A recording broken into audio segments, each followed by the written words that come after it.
Look, man, I was telling Cole right now, dog, we get this show in. Like, there was too much funny that happened this week in the NFL for me not to get this in. So let me tell you right now, this is going to be a jam. And I say it every time, but I mean it this time.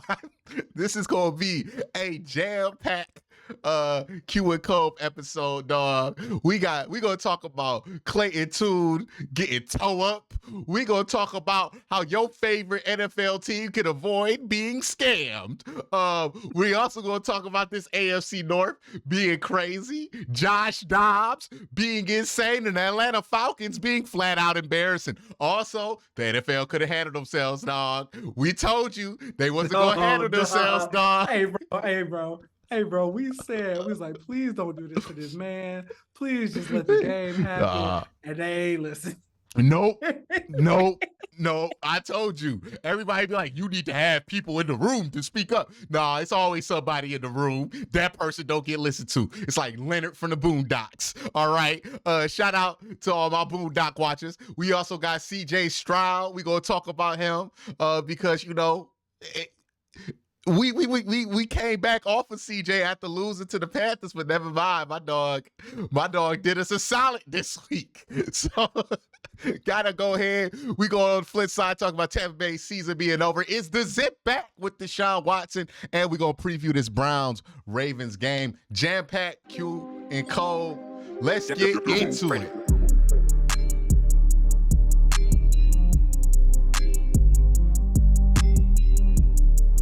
Kyler Murray took one look at that, saw Myles Garrett out there stretching, and was like, oh, for sure I'm not playing. You got to take one for the team, brother. Hey, man, he showed up, too. He did all the travel. Like, he really could have played. And then he looked at Myles Garrett and was like, hey, bro, you ready? And Clayton Tune like, what you mean? Me? You here? Clayton Tune didn't even say all that. He was like, no. I am not ready. Not at all. Man, think about this, man. The last time Clayton Tune started a football game, he was playing in the American Conference versus Coastal Carolina. Now, I'm not the deepest scouter in the world. I don't think there's a Myles Garrett in the American Conference. I don't even think there's a Zadarius Smith in the American Conference. Could you imagine going from Coastal Carolina from your last start to playing this version of the Cleveland Browns?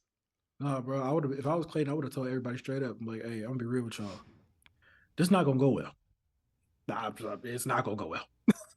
I couldn't imagine what the plan was because, like, it's also not like the Browns defense caught you by surprise. Like, you had to, imagine this pit in the stomach that Clayton Pitt had all week as they're like, all right, let's look at their game film. This is what they did against San Francisco. And you look at Brock Purdy, it's like, yo, Brock's one of the better quarterbacks in the NFC. Yo, they just murdered him. He ain't never been the same since he played them, dog. Like, hold on, what you signing me up for? Hey, okay, let me look at the Joe Burrow tape. Dog, no, bro. What is this? What is this? By the way, Clayton, I'm just going to let you know, you only got 2.5. I thought you said 3. No, you got 2.5. You might 2.5 is generous. You might have 2.5. Yeah, and I know he knew he was in for a long day. And this is the low key part where you could tell he was in for a long day. When motherfuckers not named Myles Garrett was out here getting to him. Hey, bro, think about it. The mini bosses was kicking his ass, dog. The Browns had 7 sacks on Sunday. Myles Garrett had 1. He was like, dog, the mini boss, he couldn't even get to Gannon. All right. Like, he couldn't even get to the main boss. He had to deal with the henchman. And the henchman was, dog, Jordan Elliott was out here looking like a stud. Okay. Dog, he got the first sack, bro. He got the very first sack. That's when he knew he was in a run. I ain't even looked for 96 on the scouting report. Who is this? Like, imagine being in the NFL for your first start. And like, of course, you know, Myles Garrett is crazy. Of course, you know, Zadarius Smith, 2-time All-Pro, whatever. It's like, you know, Dalvin Tomlinson, former Pro Bowler. Okay, Maurice Hurst, you know of him from Michigan. Hey, man, I don't know who Jordan Elliott is, and he's touching me right now, dog. Like, what is going on? Like, it's crazy. That's the part that I'm like, yo, dog, like, all right. Like, you remember that Kevin Hart joke? That Kevin Hart joke? Are they jumping me? Are they jumping me? And Kyler Murray was on the side. He was like, yeah, see, what I didn't like was when they jumped on your head. Like, that's what I felt like. They took it too far. Oh, I was in Bush. You saw Kyler Murray trying to hide on the sideline. He had pads on. He was like, no. He was looking at Clayton Tune like, dog, I'll buy you dinner. I'm so sorry. Hey, remember, and like, it's so funny because this happened to the Browns, right? Because I remember you looked at Deshaun Watson's face at that first Baltimore game, and he was like, ooh. At one point, he was just like, hey, dog. How you doing? Like, hey, if I'm Clayton Tune, don't help me on the iPad, dog. Ain't nothing you gonna say. I ain't got no time for no help, no notes. What you talking about? Hey, Clayton, if you see this, you might want to check into this and throw to your second read. Shut up. I'm like, shut up. I'm trying not to fumble. That's all I'm trying to do. Like, dog, they're out here trying to kill me. Please shut up, right? Oh my, he had 12 yards passing. They was running every play away from Miles, and it did not matter. They were running everything away from Miles. They were double teaming Miles. Miles was kind of chilling because he was like, well, my job's done. I already got the attention. I can literally just stand here and everybody gonna have one-on-ones. And then once those dudes, like, again, man, it's one thing if Miles get to you, right? Like, if you go to the rec and the best dude on campus gives you 30, you can recover from that. Because it's like, all right, man, that's the best dude at the rec. Like, I ain't there yet. I got work to do. It's another thing when, like, your cousin beat you like that. You know what I mean? Like somebody you view as a pedestrian as well does you like that. And that's where I feel like Clayton Tune had to be. Because it's one thing for Miles to get me 7 times. For Jordan Elliott to get me twice is crazy. Okay? Like, no, y'all can't block him. Like, he got a 30 PFF grade last year. Nah, dog, what's going on?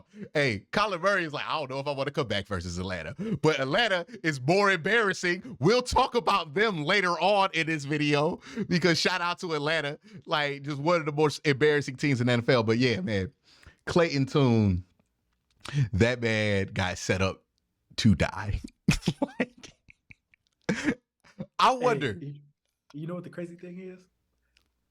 The Browns defense needed a bounce back game. Oh, that was the worst part. They needed a get right game. And like, dog, you had to be the get right. You had to be the get right game. Ooh. It was the combination of some of the worst possible things that could happen for Clayton Tune. One, they don't declare him the starter, right? So he kind of don't know if they actually gonna do this to him, right? 2, it's his first start in the NFL. 3, the brother played at Houston. It ain't like he was playing against Georgia, right? Like, he don't know what this like. Okay?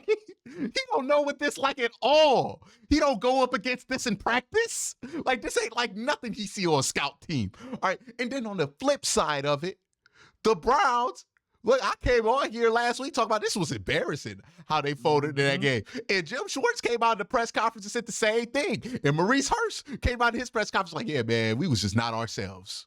We wasn't playing to our identity. That was embarrassing.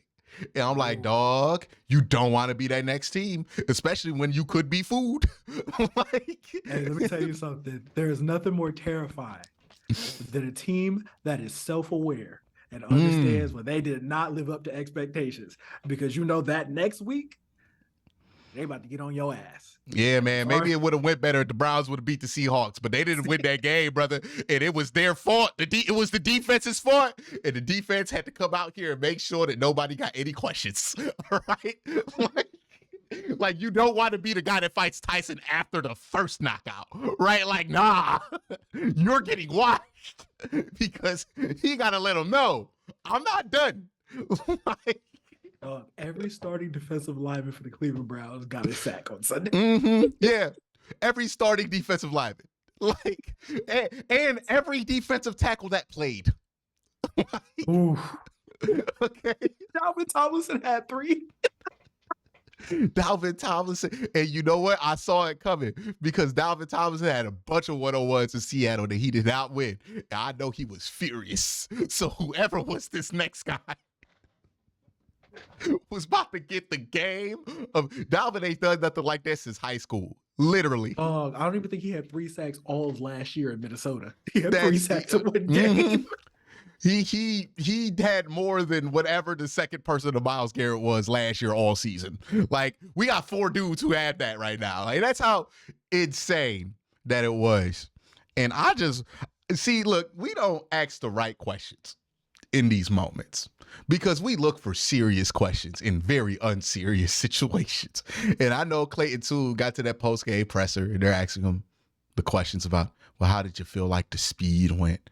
How did you feel like this went? And do you feel like you can do better, Clayton? And I'm like, nah, man, we need that real insight. I need that Adrian Peterson on the defensive side. So when you seen Myles Garrett take that field, when I seen him come off that edge, I knew I was gonna die. No, bro, there was one play in the game where I forgot. I don't even know who they left. I don't even know who the tackle was. I don't even know who he is. Myles beat him so fast. He straight up just yanked Myles. Clearest holding call I've ever seen in my life. And when I watched that play, I was like, Clayton, you better thank that brother after the game. That brother is saving your life. DJ Humphries felt bad for the young man. He was like, I'll take a fine. Yeah, that's fine. I'll just take the fine. I'll take the fine. Because if he didn't like you, whoa. I promise you he would have knocked Clayton out the game. I promise you. We would have seen what Jess Driscoll could do. Because that's that. Nah, man. Nah. I said in the stream when I was watching the game, I was like, hey, if the Browns shut down this first drive, that's low-key going to be their best punch with the rookie quarterback on the road. That opening drive is going to be the best shit you got. And if none of that works, you ain't going to have confidence for the rest of the game. And it looked like it was almost going to work. And then they got to the 50, and then the Browns defense stopped like, hey, bro, stop playing. Hey, lock in. Oh, it's a wrap. It's a wrap. It's a wrap. And then Denzel Ward started celebrating. Then Grant Delvin started making tackles on the edge. JOK shooting through. I'm like, oh, you got this version of him. I was like, oh no. Yeah. The Browns got 3 points, and I was like, low key, that's enough. And it ended up being enough. Like, the second they didn't get that field goal, you was like, oh yeah, we good. Like, I wasn't sweating out no possessions after that. Let's get that touchdown real quick just to make sure. But when they got to 13, I was like, yeah, this is over. It's at 20. It's definitely over. Okay. They can't when they got to 13, 20 yards. I was like, oh yeah, it's time to stat pad. Coke, 100%. you can multiply the Arizona Cardinals total offense, times it by 2, and that's still much less productive than Amari Cooper was in that one game. Much less. Okay. How many yards did they get? They got 58 or 56. Oof. So if you combine that, it's either 116 or 112. Amari Cooper had like 130, 140 or something like that in a touchdown. You see people on the timeline. Amari Cooper alone. Amari Cooper alone was enough to beat the Arizona. Like, he just went out there and got his stats. That would have beat the Arizona Cardinals. Like, hey, man. Hey. Clayton Tune, get a lawyer. Get a lawyer, dog. Get you a good one. Because, whoo, they messed you up. I felt bad. Like, I thought what the Browns did to DTR was bad. No, this was so much worse. So much worse. A million times Because worse. they knew what they were doing. They had an option to legitimately not do it. Like, we found out the Browns didn't have an option. Deshaun Watson turned out to not play for 5 weeks after this, right? Like, okay, he couldn't play. Kyler Murray about to play right now. Okay, like, Didn't they already declare him? they already told us he about to play. That is, I would be so furious if I'm Clayton Tune, because I'm like, so you literally just threw me to the wolves. Like, it wasn't no circumstance. It wasn't because, no, you was like, hey, bro, he not about to break this dude's ACL, but he could break yours. Like, that's nah. I would, bruh, screw the team, dog. That's a crazy way. That's literally what they did. They said, because, like, think about what they're saying. We don't want Kyler to get hurt in this game, so we're gonna play you. Hey, bro, what? You think somebody gonna get hurt? Like, they about to play me? Hey, you know, Clayton, bro, Clayton was definitely like, hey, I'm a man, bro. What you trying to say? I'm a human being. I'm a man. Like, what you mean it's not humane to send Kyler out there, but it's humane to send me out here on my first start when I played at Houston last year? I'm like, I don't know, coach. This feels a little racist to me. I don't know, like, what's going on? It's that reverse racism. I'm like, what's going on? Hey, really feel about me? Look, man, Tucker Carlson made a fan that night, boy. Oh my God. Fox News gained a subscriber because Clayton Tune never gonna have a good reaction to the color brown again, dog. Ever again, dog. Ever again. That was just disrespectful. Like, think about that, man. They said we don't want him to get hurt, so we're gonna play you, and we gonna trade Josh Dobbs because you know what, he worth something. But you, yeah, we'll see what happens with you. We'll give you a shot. That ain't no shot. You going up there unprepared versus Myles Garrett and Denzel Ward. That's the thing too. The Browns ain't even just got Myles Garrett. You out here trying to throw quick passes to the best cover corner in football. Like, oh, come on. Like, I can't even get rid of it quick, right? Because if I hold it, Myles gonna get me. If I get rid of it fast, I would throw an interception. I want to know, dog. That's where we need the dudes from that one podcast with Darius Miles. We need Darius Miles in the press room to immediately ask Clayton Tune, hey, who was the first person in the NFL to bust your ass? The Cleveland Browns.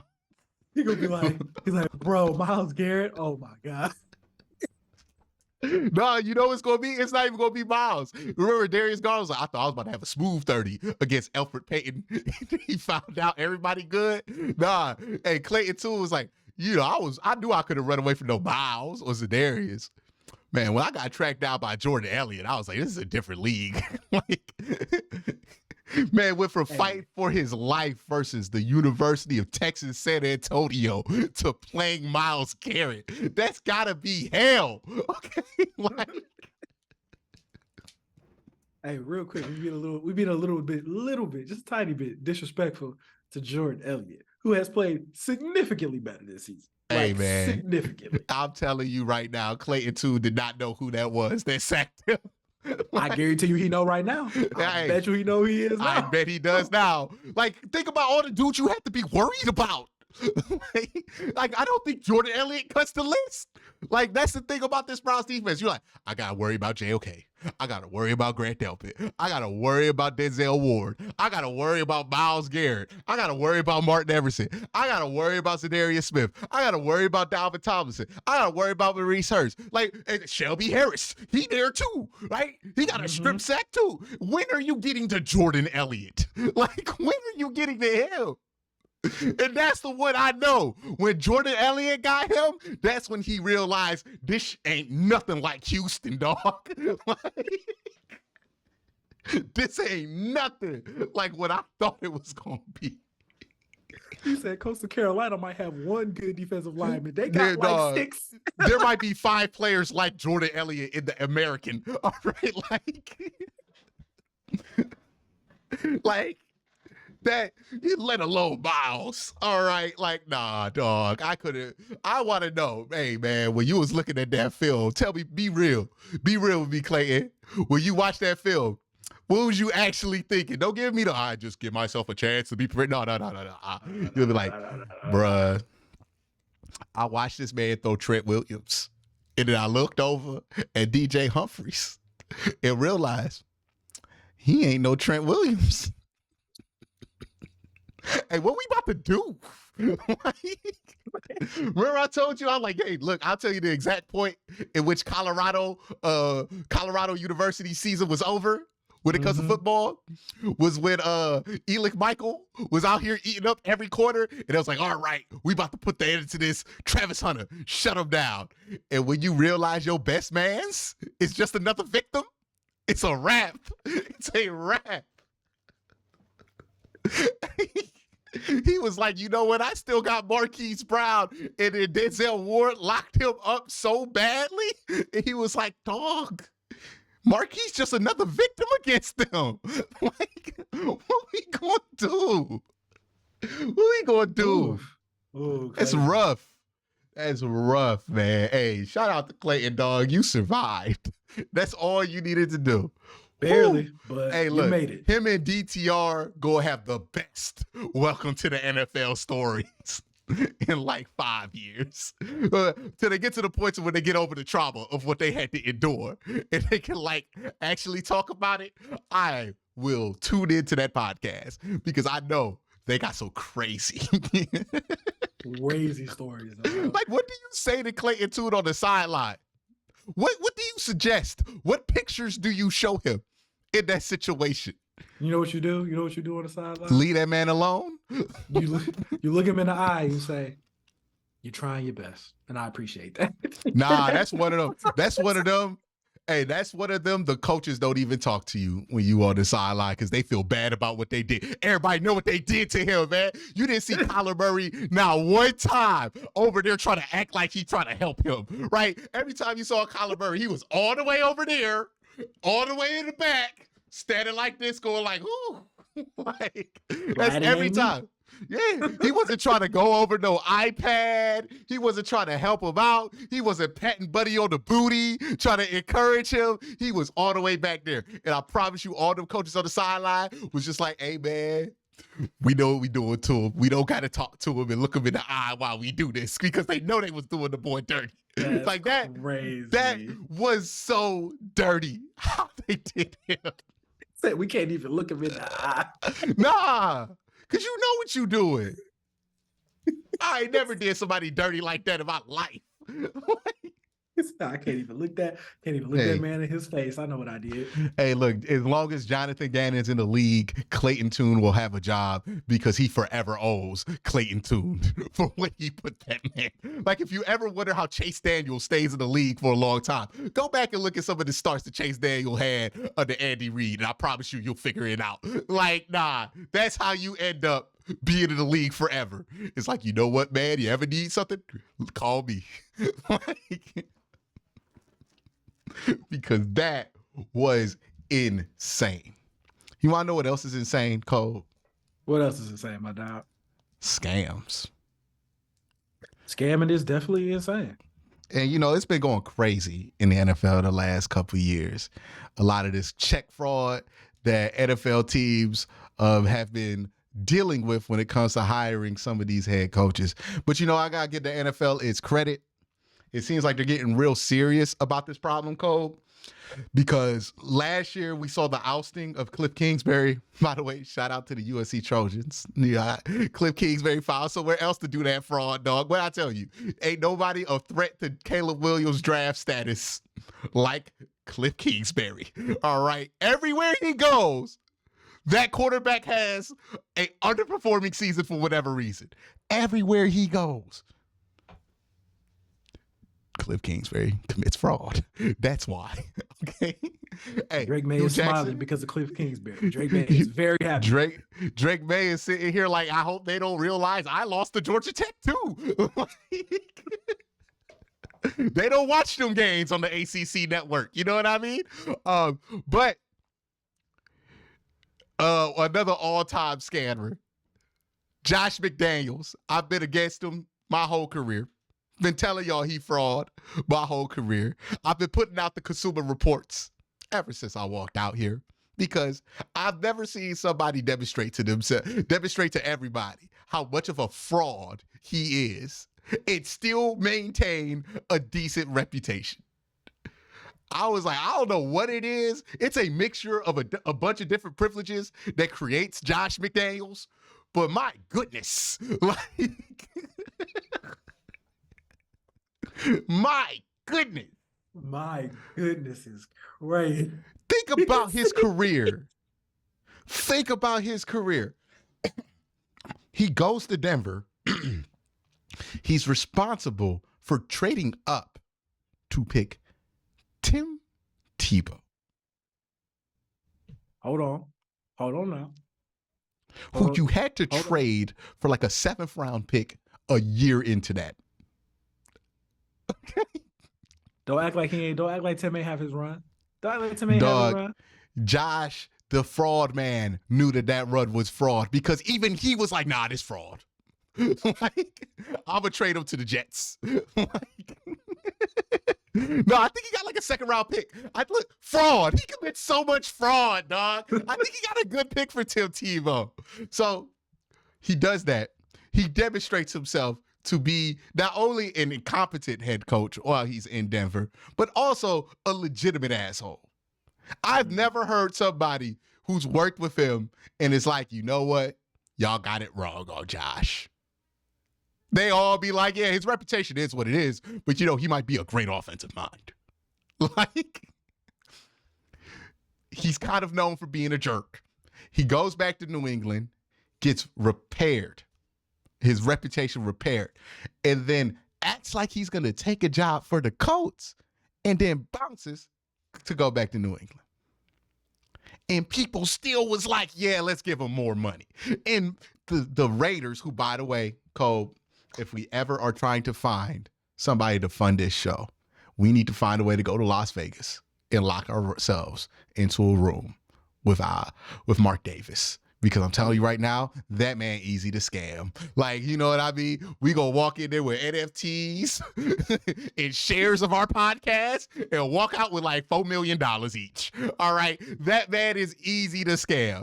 Like, there are some NFL owners that I'm like, yo, you're easy to scam. And by the way, shout out to all the people in the media who were like, sometimes I realize that I might have a different background than some of the people who cover sports, because there are legitimate people that I know and respect that was willing to fall for the Josh McDaniels scam.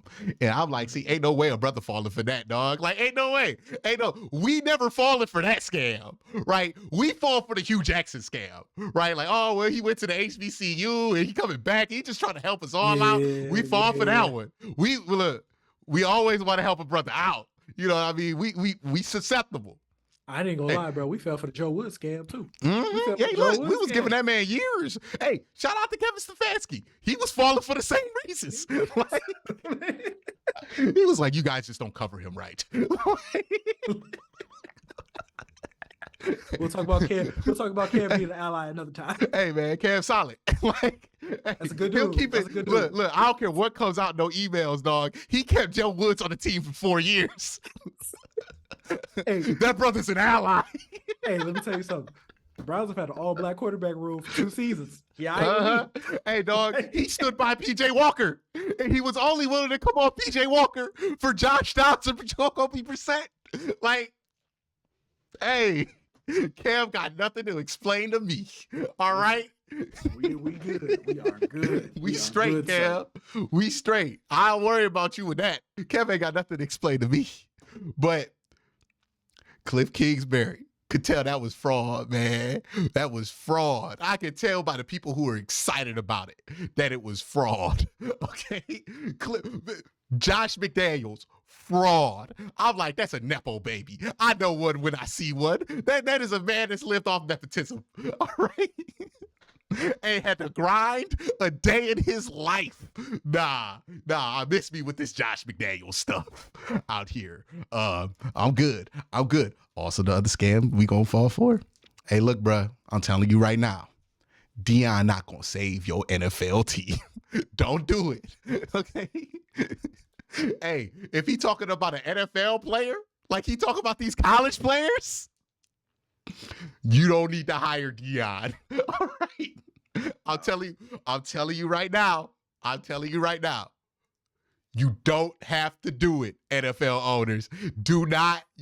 Ain't nobody gonna be mad. Dion belong in college. You don't have to throw the bag at him. I'm telling you right now, he not gonna save you. Also, another guy who kind of kicking on that scam energy, Jim Harbaugh. And see, his scam worked because he get results. He kind of like the Bernie Madoff of this, right? Like you kind of making money, like until you not, right? Like, do you realize all the illegal things he's doing to maintain the scam? Like, nah, nobody who steals signs. Like, I was going over this. This is how I know Jim Harbaugh is an absolute fraud. Like, an absolute fraud. And I know people gonna bring up his record, bring up this and that, and I'm like, yeah, that's all good. But this man's an absolute fraud. Here's how I know. You know how stupid it is to steal signs? Bro, it's so dumb. You know how much more energy it takes to steal? Look, it's college football. They run in 12 plays. Like a variation of 12 different plays. It's easier to just study. So the fact that you're willing to go through all of these hijinks, legitimate, Cove, these are legitimate cartoon villain hijinks that they're doing at Michigan. We're going to have a guy dressed up and say, we're going to sneak a guy in to read the signs. I could not believe I was seeing it. I was like, there's no way to say it. Yeah, no, that man is Dr. Doofenshmirtz with a fucking visor. That's who he is. Like, nah, man, that is a villain of the week. All right. Like, that is a goofy, unserious man. That is not anybody a grown man gonna look at and be like, yeah, I got you, Coach Hobbs. Like, no. I'm telling you right now, Mark Davis about to get scammed, dog. Mark Davis about to walk in, get walked into that office with Jim Harbaugh and get bought it and get talked in to buying out Jim Harbaugh's Michigan contract and giving Jim Harbaugh a good fat $250. Okay, like $250 over 25. You know what I mean? Hey, Jim Harbaugh is looking at Mark Davis and says to himself, that's my retirement plan. I bet Hugh Jackson out there grabbing like, boy, if I could just get in the elevator with him. I know I could talk myself into a job. Mark Davis, you have shown yourself as a man susceptible to a scam. You hired Hugh Jackson. You need to let somebody else handle this, because you know who else had that same inclination? Jimmy Haslam. Oh, right? Man. I was just about to say that, dog. That Jimmy Haslam. We meant that. He talked himself so deep into that Hugh Jackson scam, he had people in the building clap him in, dog. You remember that video? It's still on the internet somewhere of like the whole Berea clapping in Hugh Jackson and his one win. Okay, that he got 2 years. Yes, we celebrated Hugh Jackson coming like we got a quarterback. Like, that's how insane it was. And just Jimmy Haslam can get talked into some scams, dog. He can get talked into some scams. The Browns in general have been susceptible to scam. Remember Mike Holmgren? John Dorsey. Hey, look, man, up until this week, we was worried that we traded for a scam. We're going to get to that later. But oh boy, it was looking real scammy for a minute. Ray Farmer. Oh, Ray Farmer. Yep.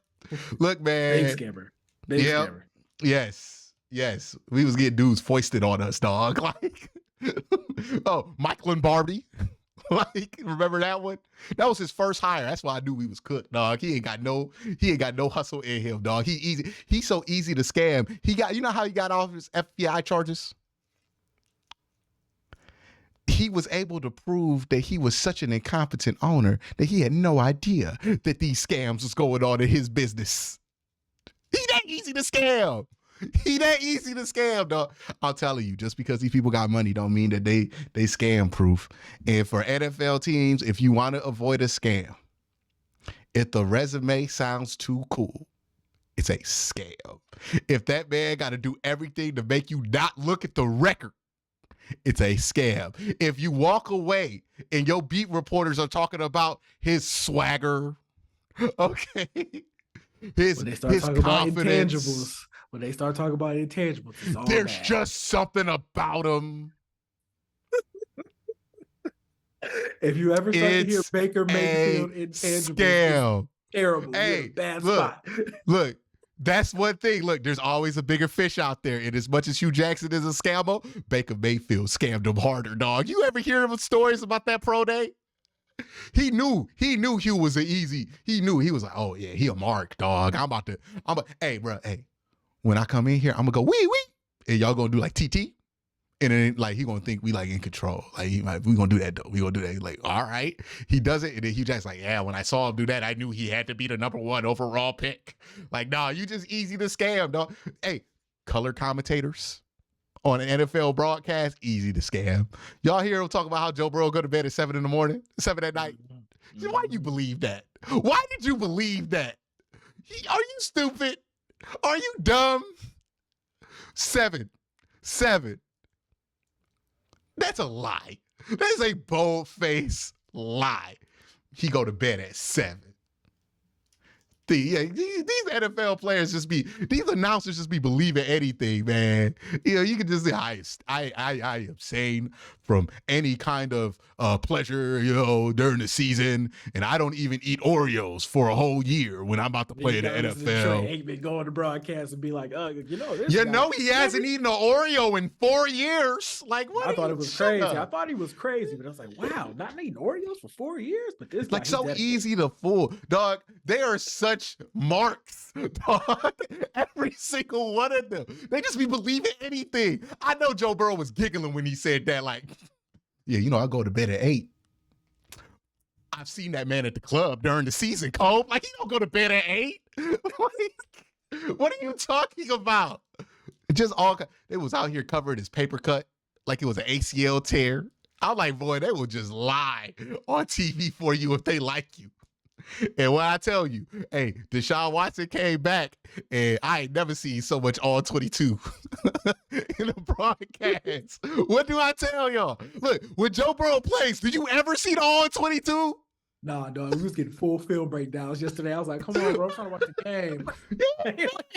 I'll never see Adam Archuleta try to break down film. Wait, Joe Burrow played on national TV. They got the big-ass budget every week. Don't ever look at the all 22 film. All of a sudden, the D team on CBS got access to all 22 immediately. Like every time, you know, he missed this throw here and he could have went here. Clayton Tune had 50 yards. They ain't break out the all 22 on him once, right? They didn't break that shit out once. Hey, you know what was wild? They low-key was talking so much shit. It's like, he's not even throwing the ball behind, like, past 5 yards. Then he threw that ball to Amari Cooper, and they was like, that one deep pass. They was like, you know, it was actually a good game, right? I was like, oh. The switch up came quick. I'm hey, like, dog. That's crazy, because you was just breaking down all 22, telling me he was terrible for like 3 quarters. Like, even though I'm watching him play high. Like, nuts, man. So how you could avoid scams, avoid intangibles, okay? You know who didn't have any intangibles in his interview? Mike Tomlin. You know who had a real boring resume? John Harbaugh. Kevin Stefanski. Not the most interesting man in the world. Not going to captivate you with his swagger and charisma. Yeah, man. Those are dudes who need to be coaches. That's a boring job fit for boring men. Okay? Like, that is a job. All the greatest coaches in sports, very boring people in reality. Greg Popovich, boring. Eric Spoelstra, boring. Bill Belichick, boring. Okay? Low-key, Bill not even boring. He's so boring. He's like miserable. I feel like he hates his life every time I hear him talk. Look, man, that's how you know you got a good one. That's how you know your coach. Well, no, Phil Jackson's pretty interesting. But Phil Jackson is low-key a dude who got away with scamming stuff there. But yeah, if you're ever talking about anything other than the boring shit with the coach, hey man, watch out. You know, Shane Steichen, not the greatest personality in the world. I have no idea what he's like, but you know what? His work is cold. Right? Like, really good. Got 20 points a game with the Colts and Gardner Minshew. Yeah, he good at his job. Let me tell you what you don't need. I think people confuse this too. Because people watch these movies and they see these speeches on Remember the Titans about what a coach is supposed, and they think that's actually what the coach's job is to be. My brother, you are a middle management manager. Right? Like, you are somebody who's just there to make sure people like to come to work. Right? That's it. You don't need to be the fun guy. You don't need to be the speech guy. There are plenty of people lower on the ring that will do that better than you and more effectively than you. You need to just make sure people like working here.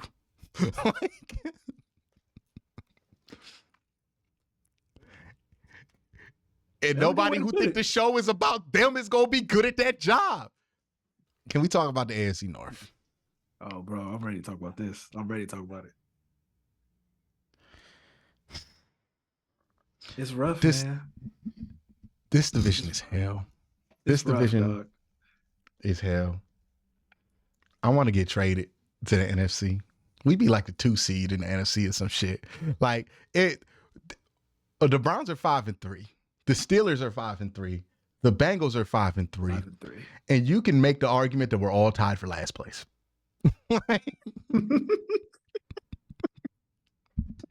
We're all tied for second. Good, dog. So hey man, the Seahawks are a really good team and they just dismantled them. And then, so we see that at 1:00. Here's how it is to be an AFC North fan. Now let's just talk about what all 4 teams did on Sunday. Thursday, it's a regular game. Pittsburgh finds a way to win. Okay. That's normal AFC North stuff, right? They don't ever go under 500. They're pretty good. Defense is solid. Quarterback, but you're not like in fear. Then you watch the Browns play, and they hold the team to 56 yards. And you're like, damn. And then you tune over to the Ravens game, and you go, man, that's a good matchup. Seahawks versus Ravens, 2 first-place teams. That's going to be a battle. Nope. It was a bigger ass whooping than the Browns versus the Cardinals. The Ravens beat the Seahawks worse than the Browns beat Clayton Tune. To be honest with you, the Cardinals put up a better fight against the Ravens last week than the Seahawks did this week. That's crazy. Yeah, the Ravens took that one seriously. That's what happened. The Ravens wasn't out there in Arizona trying to see the sights. Like they was at work this week. They was on vacation last week. They was ready to go. And then you watch on Sunday Night Football, Bills, Bengals. It's going to be a great game. Bengals just took apart the Buffalo Bills on that first drive. And we knew it was over. Like, I think I tweeted, they just dismantled the Bills in 5 minutes on offense. That's the last place team in this division.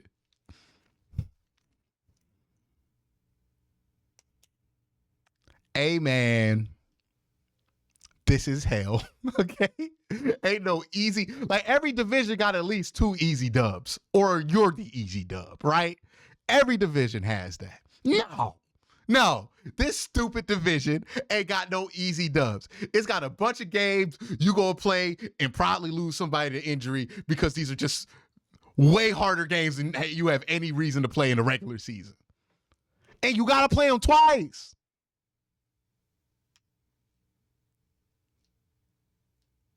I was talking about this at work today.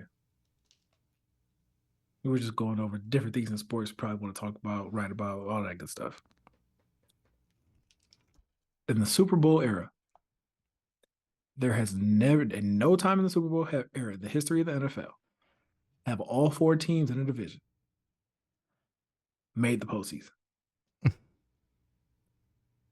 If you look at the remaining schedules for the Browns, the Steelers, the Ravens, and the Bengals, there is a very decent chance all 4 of these teams are actually going to get in. And that is insane. Yeah, there's like a really strong chance of that happening. Like way higher than it's supposed to be. Because I don't know which team's going to drop out. That's the thing. It's not like we're all like 5-3 because we had easy front schedules. Like, no, like these teams had tough schedules. Like all of these teams have played the 49ers. Like the Bengals just got done playing the Bills and the 49ers back to back and beat them both. Bad. And they're in last place. Like, we still don't know if they coming yet. Like, man. Because what? Pittsburgh, they're going to be solid.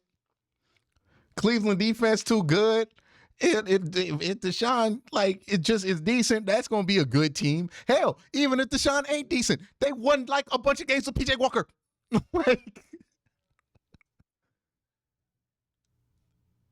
I'm not convinced they're going to be out of it.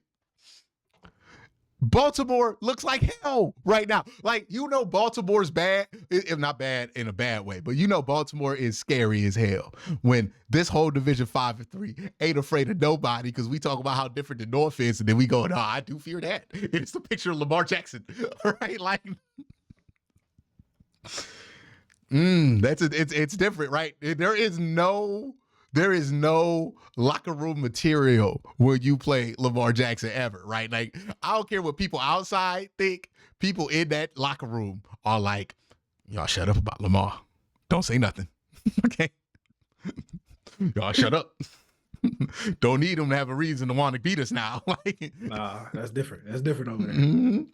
We gonna be respectful. Like, yeah, don't be too respectful. He might think you being sarcastic, right? Like, you gotta be just the right amount. Like, nah, he cold. Like, we're gonna leave it at that. Stop asking me Lamar Jackson questions. You trying to get me to say something? Nah, like, nobody wants it. Yeah, man, they might all make the playoffs. Like, you know what's crazy? If they all make the playoffs, we're really not gonna be able to talk that. We're not gonna be able to talk trash to each other until the playoffs actually start. What can you really say if all the teams make the playoffs? It's a semantic argument, and those aren't fun, right? Oh, you were in last place. Who cares? I was the 7th seed. Ooh. Like, it's like when people try to, like, make fun of the Browns for not finishing in, like, 2nd place in 2020. I'm like, we got to the 2nd round. Like, and we were the last team in the division left, so who cares? Like, we beat the division winner in the playoffs. Who gives a damn? So it's hell. It's hell. And again, God bless anybody who got to be a left tackle in this division. That's the life that these teams are living in the AFC North. It's hell. It's terrible. It's terrifying. And it's bad. You know what else is bad? The Atlanta Falcons. But we're not going to talk about them first. We're going to talk about Joshua Dobbs, which, by the way, shout out to Josh Dobbs. And I think people got me wrong. They think I'm a Josh Dobbs hater. In the context that y'all was talking about Josh Dobbs and somebody who the Browns should trade for to save their season, that's the context. I'm like, all right, stop it. But in the context of Josh Dobbs playing for somebody else, I'm all for it. Like, I'm all for it. The man is fun. He play every game like it's his last. And honestly, the less prepared he is, the better. Like, that's the craziest thing about it, dog. He didn't even know people's names. He was balling. Think about it. He was playing good football in Arizona at the beginning of the year when he just got traded there, right? You know what I mean? He wasn't that prepared. He just got traded there. Then he got like 8 weeks into the program. He started throwing bad interceptions because he's trying to process stuff. Then he get traded to Minnesota, and what he doing? Straight instincts, dog. Like, I feel like Josh Dobbs got good instincts. I feel like he overthinks the quarterback position, to be honest with you. Like, when he rolling off, you think he too smart? He way too smart. That's the problem. You've met people who are way too smart. It's like, bro, just go with the vibe. Nah, I got to think this through. Nah. Josh Dobbs, 100% a too smart all-star. Because everywhere he goes, where he ain't got that much prep, he be balling. First preseason in Cleveland, didn't have that much prep. He was balling in that preseason. Second preseason, he was ass. He was trying to think stuff. You can't have Josh Dobbs in the 8th week of your system. But boy, oh boy, those first 4 weeks when he ain't got it figured out and he going straight off instinct, he might ball out.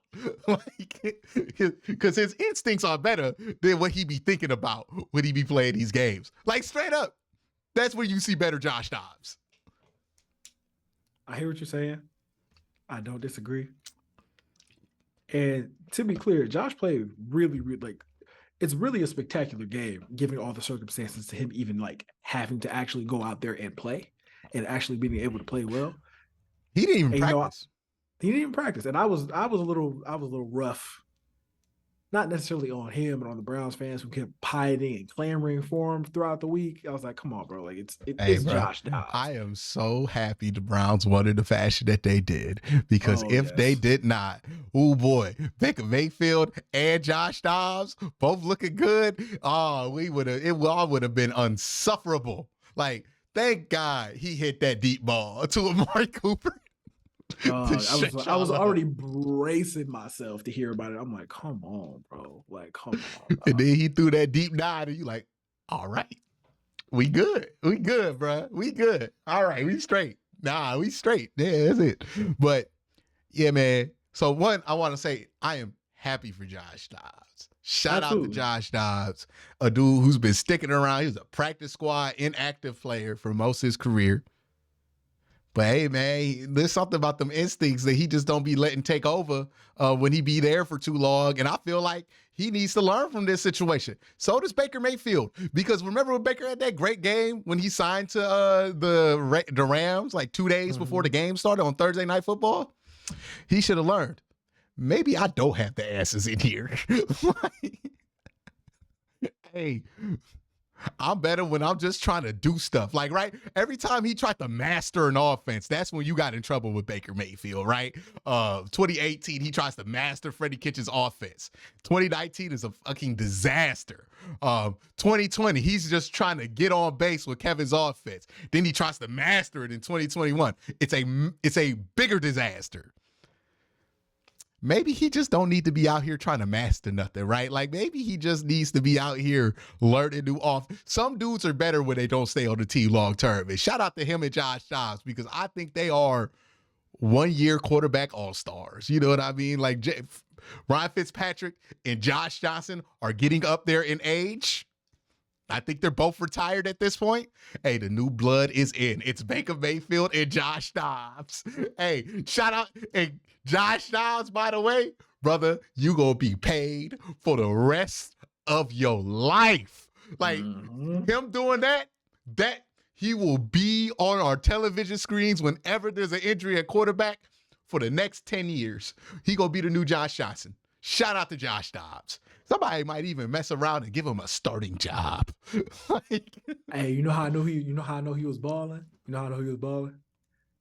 You always know a career backup having a good year when they start comparing him to starting quarterbacks on other teams.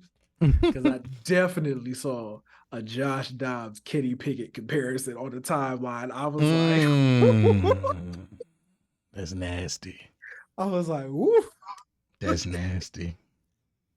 I'm not gonna tell y'all who had better numbers, but you can guess. Brother, we know what them Kenny Pickett look. You know Kenny Pickett's stats don't look good because Pittsburgh fans be telling you they gonna argue about everything but them stats. We're not gonna do this Josh Dobbs praise without talking about how embarrassing of an L this was for the Atlanta Falcons, brother. They did this at home. They did this at home. Let's get to the real. No disrespect to Josh Dobbs. Like, I saw somebody saying, somebody tweeted out, man, Josh Dobbs better than some of the starting quarterbacks in the league. And I was like, I quoted it. I was like, I'm gonna be real with you, brother. He just played the Falcons. There is no investment less secure in America than a Falcons lead. All right. There is no investment less secure. You can invest in houses in 2008, and that'd be a more secure investment than the Falcons maintaining a lead. They blow so many of them. And they lost to Josh Dobbs at home. And Josh Dobbs was out here figuring out the cadence on the sideline. Like Josh Dobbs he didn't literally even know his people's names. He didn't even know his teammates' names. Literally, Josh Dobbs could not play to start the game because he needed to stand on the sideline and get to know people in between series. Like, that man was having an orientation and then beat you on his first day at work. And the thing is, it's not like Cam did that or somebody that was like that did that to you. Josh Dobbs not even like that, dog. How do you let this happen? If I were a Falcon fan, I would have quit that day. That was it. Like, Bomani Jones, who grew up in Atlanta, always talks about quitting that narcotic of the Falcons. And I'll be like, you know what, man? Even as a Browns fan, I'm like, there's reasons to hang on. There's no reason to hang on to the Atlanta Falcons, dog. There's just no reason. Hey, half my family's from Georgia, bro. Half my family from Georgia. And obviously, like, most of them are Falcons fans. And I'll be like, bro, like, after y'all blew that lead in the Super Bowl, how do you still do it? Because the Browns did that to me, like, I would be done. Like, I couldn't. You know how I know they down bad? Because shout out to Atlanta. I live in the area. I see a ton of Falcon fans every day, and they know I'm Browns fans. I'm a Browns fan. They don't ever talk shit to me. Like, okay. Every other fan base talks so much shit to me for being a Brown. Oh, yeah. How's that like? That must suck. This and that. Falcon fans are like, oh, you're a Browns fan? That's very cool. Like, please don't talk about my team. Oh, man. That's how bad it is to be a Falcon fan. Honestly, the only thing worse is being a Bears fan. Like, the only thing worse is being a Bears fan. Not a Chargers fan? Nah, because at least they get to, like, the AFC. No, I don't know. The Chargers, to be a Chargers fan is pretty embarrassing. I'm not going to lie. They lost pretty embarrassing ways. Like, yeah, they're okay. Yeah, throw it in there. Throw the Chargers in there, right? Because that's a special brand. You can deal with the team being bad. Like, the Detroit Lions, Cleveland Browns struggle ain't as bad as everybody makes it sound like it is.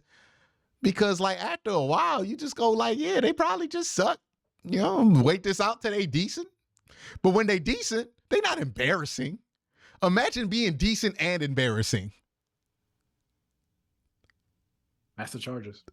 Yeah, that's what I'm saying. Like, there's no hope in improvement. Even when you're good, you're not good.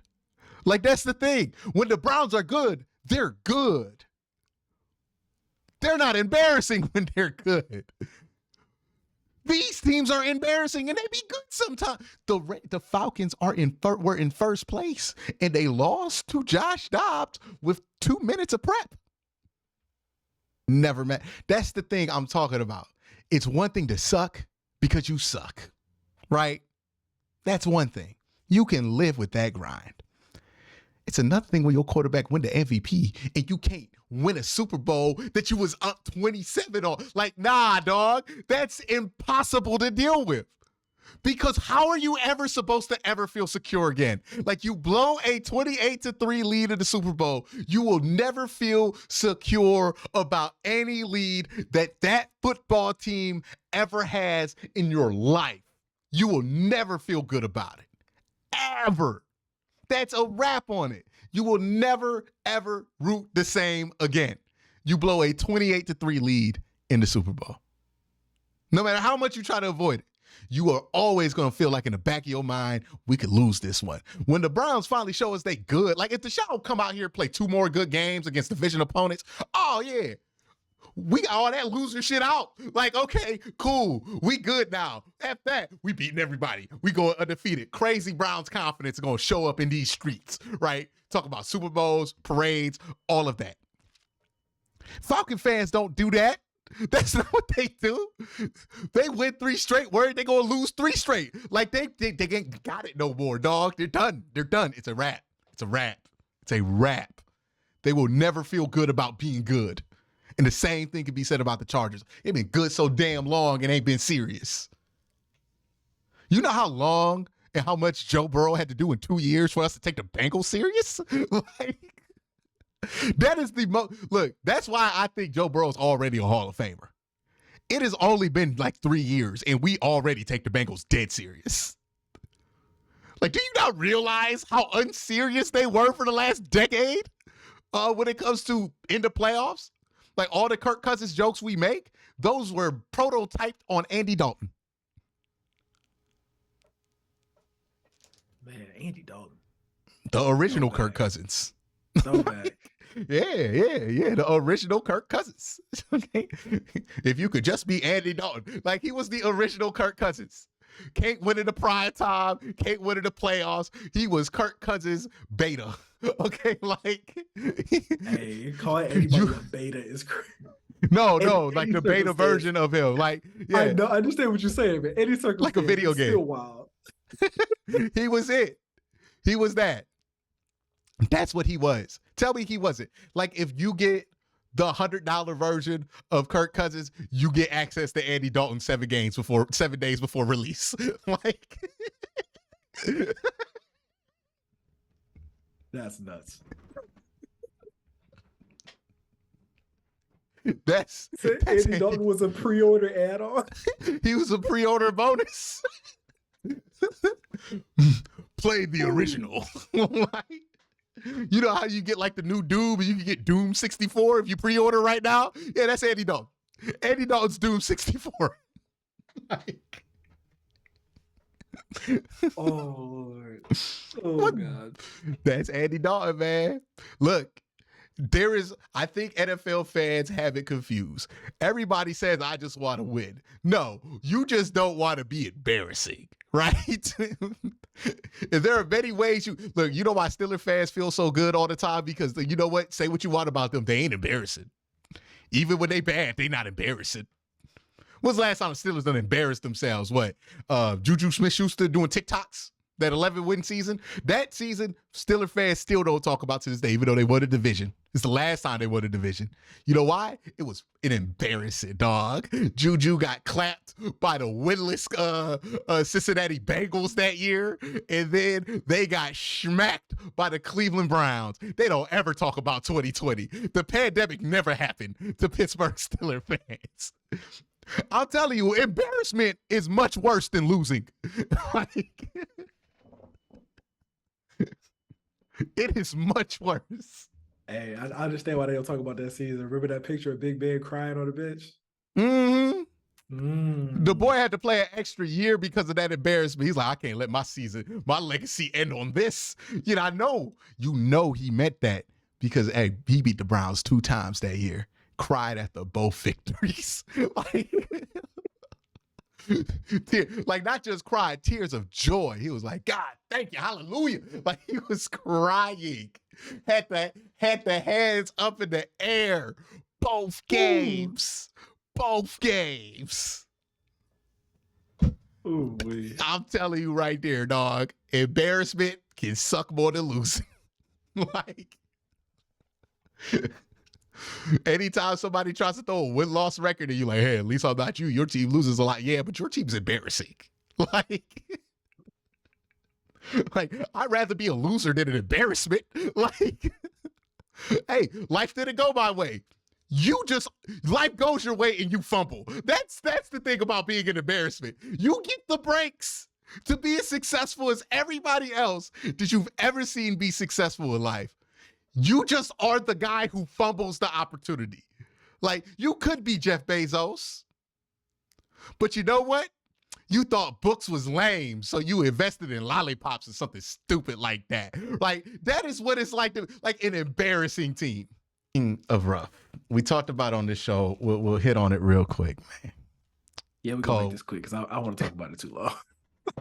I do not want to talk about this too long. Cole. We sat here on this show and gave the NFL some pretty sound advice. Hey man, you don't gotta do the tomorrow stuff. I understand the reason why you will be intrigued, but you don't gotta do it. Man, they did everything but put his jersey number on the field. Like, Bro, did he have a Good Morning America interview today? That they advertised during the game? Yes. Yes. Please leave that man alone. People was recording him going to the spot that he took that hit at, and you could just tell that that man was having a sorrow moment, a personal moment. But some idiot recorded him, and now everybody making that moment whatever they want it to be. And I was listening to Bobby Jones, and he made a great point. He said, because this is America, we need everything to be a redemption story. This is not a redemption story. This is a cautionary tale. Every time y'all tell me this story, I'm like, damn, should we be playing football anymore? Like, this don't make me feel good about what I'm watching. For me, it's this. I don't understand the obsession that we have to turn everything into content. Yeah. What? Why do we still need to rehash what is more than likely going to be? There have been no updates. Like it's a done story. He almost died. He came back. He's in the NFL now. He's inactive right now because he's not like on the active roster. Like he can play, but he's not active. We don't need to do this. We don't need to use him as this mascot. Like it's just uncomfortable at this point. And I wonder like how much of this of his life. Why are you doing that? What do you get from that? What do you gain from that? And then if there becomes a point to where he can't stay in the league, he's going to have to make a living off of this being the most marketable thing about him. And it's just like, let this man live and be a foot. Like we don't got to talk about it all the time. Like we have already done everything that we could do in that situation, but that situation is done now. And like, we just don't got to keep bringing it up. Like this can't be easy for him or his family. That every time something remotely similar happens, we point the camera to him and remind everybody about how he almost, imagine that being the case. Every time a player goes down, you know America is looking at you. How are you supposed to go in there and play football when that can never leave your mind because nobody is allowing it to leave theirs? It's just ridiculous, man. And even beyond being ridiculous, it almost feels malicious to me to continuously do this to him. Mm-hmm. Like, well, let him live his life. Let him move on. And I wonder how much of this is like manufactured consent from him, where it's like, well, I guess I have to do it. Everybody wants to see me do it. But it's like, I don't know if this is what he wanted to do. He was never somebody that was trying to be in the media when he was a player. Like, this is just, I understand that people want to be sympathetic, but sometimes sympathy is leaving somebody the fuck alone, right? Knowing when you should just leave somebody alone, right? This is one of those moments. I hate the lack of empathy. Yes. From people just in general. Like imagine it's like a performative empathy. Like people want to put up their Pray for Hamlin shirts and everything else and show us how much they care, but nobody wants to do the actual empathetic thing, which is leave the brother alone. Yeah, like think about this for 2 seconds. Just imagine this. Imagine if whatever the worst moment of your life to this point has ever been, to anybody listening, imagine if every time you did anything, they were rehashing it and making you relive it over and over. It's not even if he does it. It's if it happens anywhere, we bring this dude up on screen. And it's like, stop. Let us and let him forget so we can move on. But they are so intent on not moving on from this. And it's like, hey, let it go. Stop trying to squeeze some money out of this. Stop trying to squeeze content out of this. Let it go. Like, he needs to be left alone. This is not a vanity project. This is, if you're empathetic about him, you would let that man play football in peace. Just let it happen. Because the more you put him on TV, the more you expose him to all the other shit while he's just simply trying to stay in the league. That was a serious note. Man, let's move on. Now let's talk about CJ Stroud. I saw some crazy nicknames going on. But the Stroud Twitter. boys? The That Stroud was boys? just insane. That's insane. That's Are we insane. members? Are we members? I'm not gonna I feel like I'm we're not members. gonna associate with such a group, such dubious origins. We just root for CJ, dog. What's going on? Nah, that's how they get you. That's how they get you. Mm-hmm. That's how they get you, man. I seen it and I was like, that's crazy. But It's kind of catchy, but I don't think it should catch on. I don't think that kind of thing should catch on. Oh, you know it's catching on. You know it's catching on. It's gonna catch on within a certain circle on Twitter. I feel like We may or may not be part of that circle. shout out Dennis, man. Hey, shout out Dennis, dog. Shout out my dog. Shout out No Ribs, No Rice, man. Making the jokes that we all know we can't make. Yeah, I appreciate him being able to say the things I Hey. can't say professionally. Sometimes we got to be like, hey, nah. Nah, we're just gonna leave there to say that. Nah. But it does always be amusing. But CJ Stroud, balling. Now, we already went over how stupid the cognitive test was. Shout out Brady Quinn. Hey, look, Brady Quinn had 1 week where he got it off, right? Because he got it off on Quincy Avery or whatever it is. He got that little burner off. And since it's Deshaun Watson, nobody about to run defense, which, that's kind of what it is, right? Like, hey, got that lick off. He had a clean week. It did. And CJ Stroud didn't play well that week either. He was feeling good. He was feeling good. Ooh, I mean, he was feeling good. Yeah, he was feeling vindicated. good. And this week he was in hell. Historic performance. Ooh. Historic performance. Ooh. Ooh. Oh my Ooh-wee. God. Hey, Oh man. I gotta say it. Hey, on CJ's behalf, just to be clear, fuck Brady Quinn, dog. Hey man. You ever hear those stories? Good because of a cognitive test, man. Get the fuck out of here. You ever hear them stories about integration and how that all went down and how teams was reacting to it? And sometimes they'll be like, "Hey man, we played USC, they was integrated and they killed us, and we decided the SEC shall not integrate." Like, Baker Mayfield is anti-integration after that game, dog. He did everything he could. Baker CJ actually Stroud played throwing well. up in 35 seconds with no timeouts, like it was college.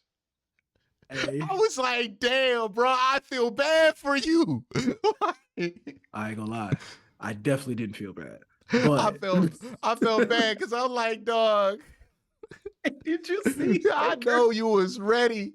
Because he was like, I cannot believe he ruined my moment like that. Did you see him on the bench after that last touchdown? That he looked like a man who knew he was washed, and he had that goofy mustache on. Oh, bro. Oh, yeah. I'm not This gonna went lie. from the greatest day of Baker Mayfield's life to absolute worst. hell. To a rookie. In 30 seconds. Dog, he got Pat Mahomes. Remember Pat did that in 13 seconds to Josh Allen? But that was Pat Mahomes. Like, you can live with that. Imagine somebody much, much, much, much, much younger than you. Baker Mayfield much, 29. much Baker Mayfield 29. CJ Stroud is a cool 22. Hey, you know what the crazy thing is? CJ and Baker would make it even crazier. Baker didn't play bad at all. He actually played very well. He balled, dog. And you still got thoroughly outplayed by CJ. 265, 2 touchdowns on 70% completion percentage, had That's a a great rating game. of 119. He balled. He was balling in that last drive. Some of the best throws you ever seen him put together. Like, he was like, yeah, this is a masterpiece. They gonna talk about me after this one. And CJ Stroud was like, hey, nah, brother, they talking about this. Yak 'em, touchdown. We done. Let's go. Yeah, I'll give you a second left on the clock. That's the coldest thing. He had like 40 seconds, no timeouts, and he left Baker Mayfield some time to get a play off after that. Like, could you imagine that? Though I couldn't imagine giving the team the ball with 30 seconds left in the game, and then I get it back with regulation left. Like, what am I supposed to do with this? Had time to run a lateral. That's nuts. That's nuts. Yeah, so remember when we said CJ was a top 10 quarterback? And we questioned that after that game. No, we back. We back. We back. We're back. We back, baby. We back. We're back. Dog. Honestly, dog, hey, we might need to move him into that top 5. Hey, look, I kind of like Baker Mayfield. Low key has put together a pretty solid season. Like this might be, this might be one of his best seasons since 2020. They're 3-5 in the NFC South. They're cooked. They're cooked. They're done. They're done. They're finished. They're done. And it's not his fault. And like, here's the thing that sucks about being Baker Mayfield and being in that position. You done cried wolf so many times about this that people don't believe you. You know, when it's actually true. Because like, it wasn't my fault in Cleveland. It was your fault. Like, it was your fault. Like, you know, when you played well, we was good. When you played like ass, we sucked. It was you. Like, what are you talking about? It was clearly you. It was no Kevin Stefanski. We've seen him turn. Look, I don't care what you say. Jacoby Brissett and Josh Dobbs ended up with Kevin Stefanski, and their life changed after that. Okay. Hey, Jacoby Brissett got more money in free agency than Baker got. Hey, man, and Josh Dobbs about to get that bag too. Yeah, man. The season's over for the Tampa Bay Buccaneers, and I'm gonna give Baker his credit, man. It ain't got shit to do with him. Did you have your zipometer out during the game? Oh, absolutely. You already know. Yeah, with them zip levels, were you getting like a 6 reading, a 7 reading? What were the zip readings for Deshaun Watson? But it's in all seriousness. Did you feel like you saw what you needed to see out of Deshaun Watson in this game? Or did you feel like he left more to want from what you would have guessed? Is it weird that I think it's both a little bit? Explain. Because I feel like, so at the beginning of the game, those first 2 drives, he didn't attempt any passes past like 5 yards, which honestly made me feel real uncomfortable and very nervous. It's like, oh, maybe the shoulder's not, maybe try to get it warmed up. Yeah, like, I don't know what's going on. Then he ripped that pass. That was like a 50-yard, it was like a 50-yard pass to Amari Cooper. And I was like, okay, maybe it's all right. He got more reps. You could see him progressively throughout the game, get more comfortable in the pocket. Some of his best throws were from the pocket. He stepped up, delivered another ball to Amari Cooper between 2 people. That was just like, it's like, okay, so we don't have to worry about the zip anymore. But I do think there are some passes, like the intermediate passes, like towards the middle of the field, where I feel like he was missing. It was a little bit off. But honestly, I think as the games progress and he plays more, he's going to look better. I left the game feeling very encouraged. I told people at the beginning of this week, we got to expect this to be a process. I think that's been the number one failure of us as people who cover this and as fans that we have refused to learn from. We think that just because we traded for Deshaun Watson, we were going to skip the grind, right? Like we thought we got that shortcut pass at Disney World and we ain't going to stand in no lines. We ain't got to wait. We ain't got to be patient. There's no process. There's no line. There's always a line, brother, right? There's always a line. I don't care what. Look, the Bengals drafted Joe Burrow. He tore his ACL the first year. They had to wait a year. There's always a line. You got to get in line. And we thought last year he going to come off of this suspension and ball out. We didn't think it was going to be a line. If anything, the modest of us were like, maybe he's back 3 games into that after that suspension. Like that was the most modest take that we had out there. We thought we was going to skip the line. And then he comes back, has a full offseason for the first time. We thinking we about to skip the line. Still got to get used to playing like everybody else at the beginning of the year. He gets to Tennessee, starts looking comfortable in the offense, gets hurt. He gets injured. Even when he's injured, we thinking we about to skip the line, dog. We like, it's only a 1 week injury. It's only a 1 week injury. It's only a 2 week injury. Nah, dog, I'm telling you, only a month, maybe 3. Like, it was a 5 week injury. It was a 5 week injury. He comes back, and I already saw people try to skip the line.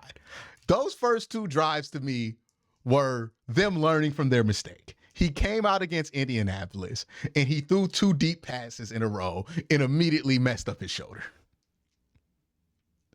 Maybe the lesson they learned, in my opinion, is let's let him warm into this game.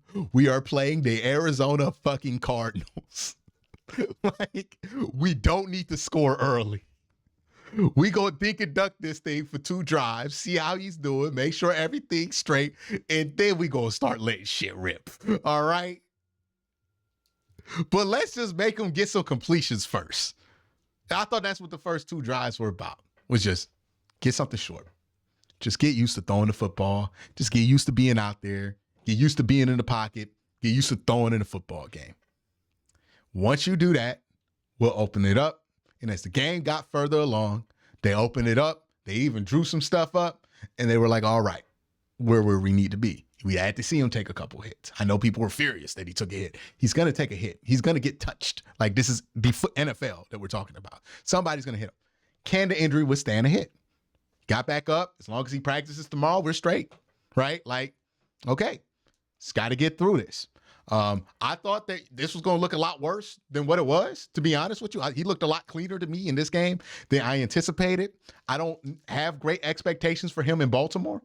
If he goes out there, looks bad in Baltimore, it doesn't really move me. I'm like, that's just part of the process. We have to accept that some of this stuff is just going to be part of the process with Deshaun. We expect him to turn into 2020 like a Pokemon the second we give him some rare candy, and this shit just going to change like that. And it's like, nah, man, he needs reps. He needs to get acclimated. He's going to have a couple bad games. He's going to have a couple games where he's good. Doesn't mean he's back. He's going to have a bad throw. He's going to have a couple bad good throws. That doesn't mean that every good throw, he's 2020 again. Every bad throw, he's garbage, right? And sometimes quarterbacks just throw bad balls. Like, also, that might not have anything to do with the shoulder. So that's where I'm at. I'm just like, hey, it's going to be a process. Let's just get through these 3 weeks healthy. If you get good quarterback play out of it, awesome. If you don't, it's more about getting out of these games healthy and trying to win the ones that are winnable. You won this game. You got out healthy. That's all I need to see. I'll start worrying about how it looks once they start playing the Denver Broncos. Like once they get to that part of the season, that's where I'm like, okay, now it needs to kick up a gear, because you can't stay in the process all year. But we got to stop trying to skip the line with Deshaun Watson, because like we just got to wait in the line. We just got to wait in the line and wait it out and be patient. I know nobody wants to hear that, but that's the truth. Like, we keep wanting to skip the line with this brother, and we keep getting disappointed every time we don't skip the line. Like, I promise you, he's probably going to look a little worse versus the Baltimore Ravens. That's okay. That's okay. We don't need to write a panic piece.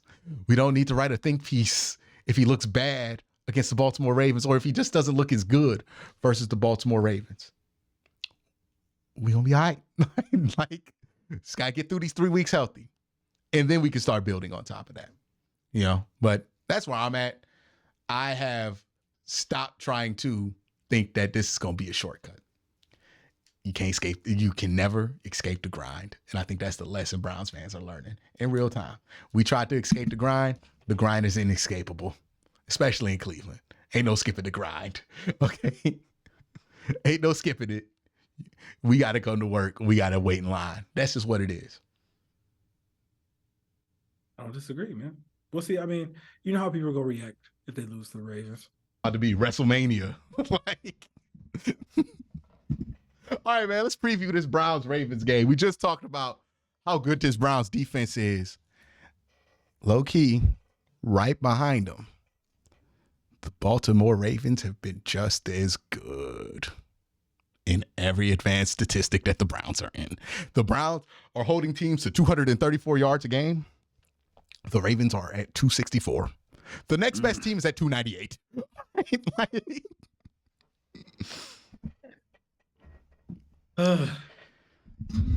This is going to be interesting, right? Because the Browns don't have the same defensive edge over a team that they usually would have in this situation. Even when they play Pittsburgh, they are, in my opinion, a significantly better defense than Pittsburgh, or have a significantly higher ceiling in a game than Pittsburgh does. This one's not the same. They are very good. They're very good from a schematic standpoint. They're very unpredictable from a schematic standpoint. And they have some game changers in there, like Pat Queen, like Marlon Humphreys. Am I forgetting anybody else? Marcus Williams back? I don't know, but Kyle Hamilton's pretty good. Kyle Hamilton's good. Yeah, that's all the game changers on the Ravens defense. I'm not forgetting anybody, right? Nobody on the D-line? They D-line don't get no love? Matabuke's good.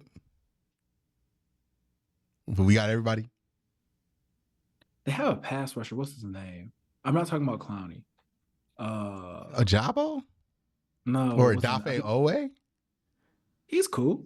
He's ass. Nah, he not good. Oh, stop. Oh, you say ass? He not. Yes, he got like, let me show you what Dafe Owe's stats. He not good. Yeah, he ass. Now watch he get 4 sacks because I said this on the podcast. My man got 2 sacks this year and 9 tackles. Is there a different Owe in the league?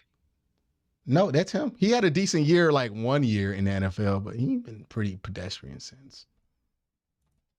Why do I feel like I'm confusing him with somebody else? I don't know. There's Ajabo from Michigan, and then there's Dafe Owe.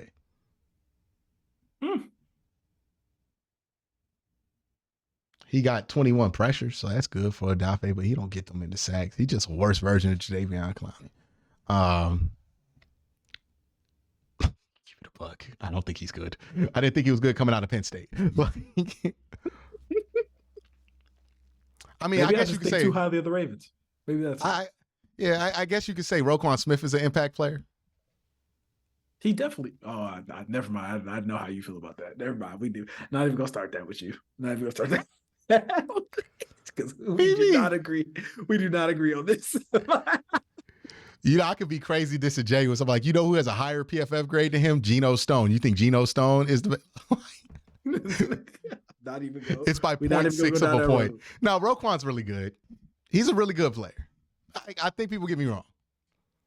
I think Roquan is overrated from what people say he is, but he doesn't mean he's not good. He's very good. He's just somebody that you can exploit if you put him in the right spots. And you can't say that about like the best linebacker in the NFL. Like, that's my issue with people.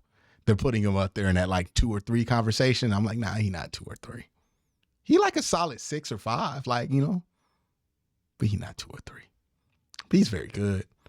I mean, Michael Pierce is balling right now. Kyle Hamilton. Brandon Stevens. This reminds me of the LeBron video where he's like, yeah, man, greatest tight ends in the NFL right now.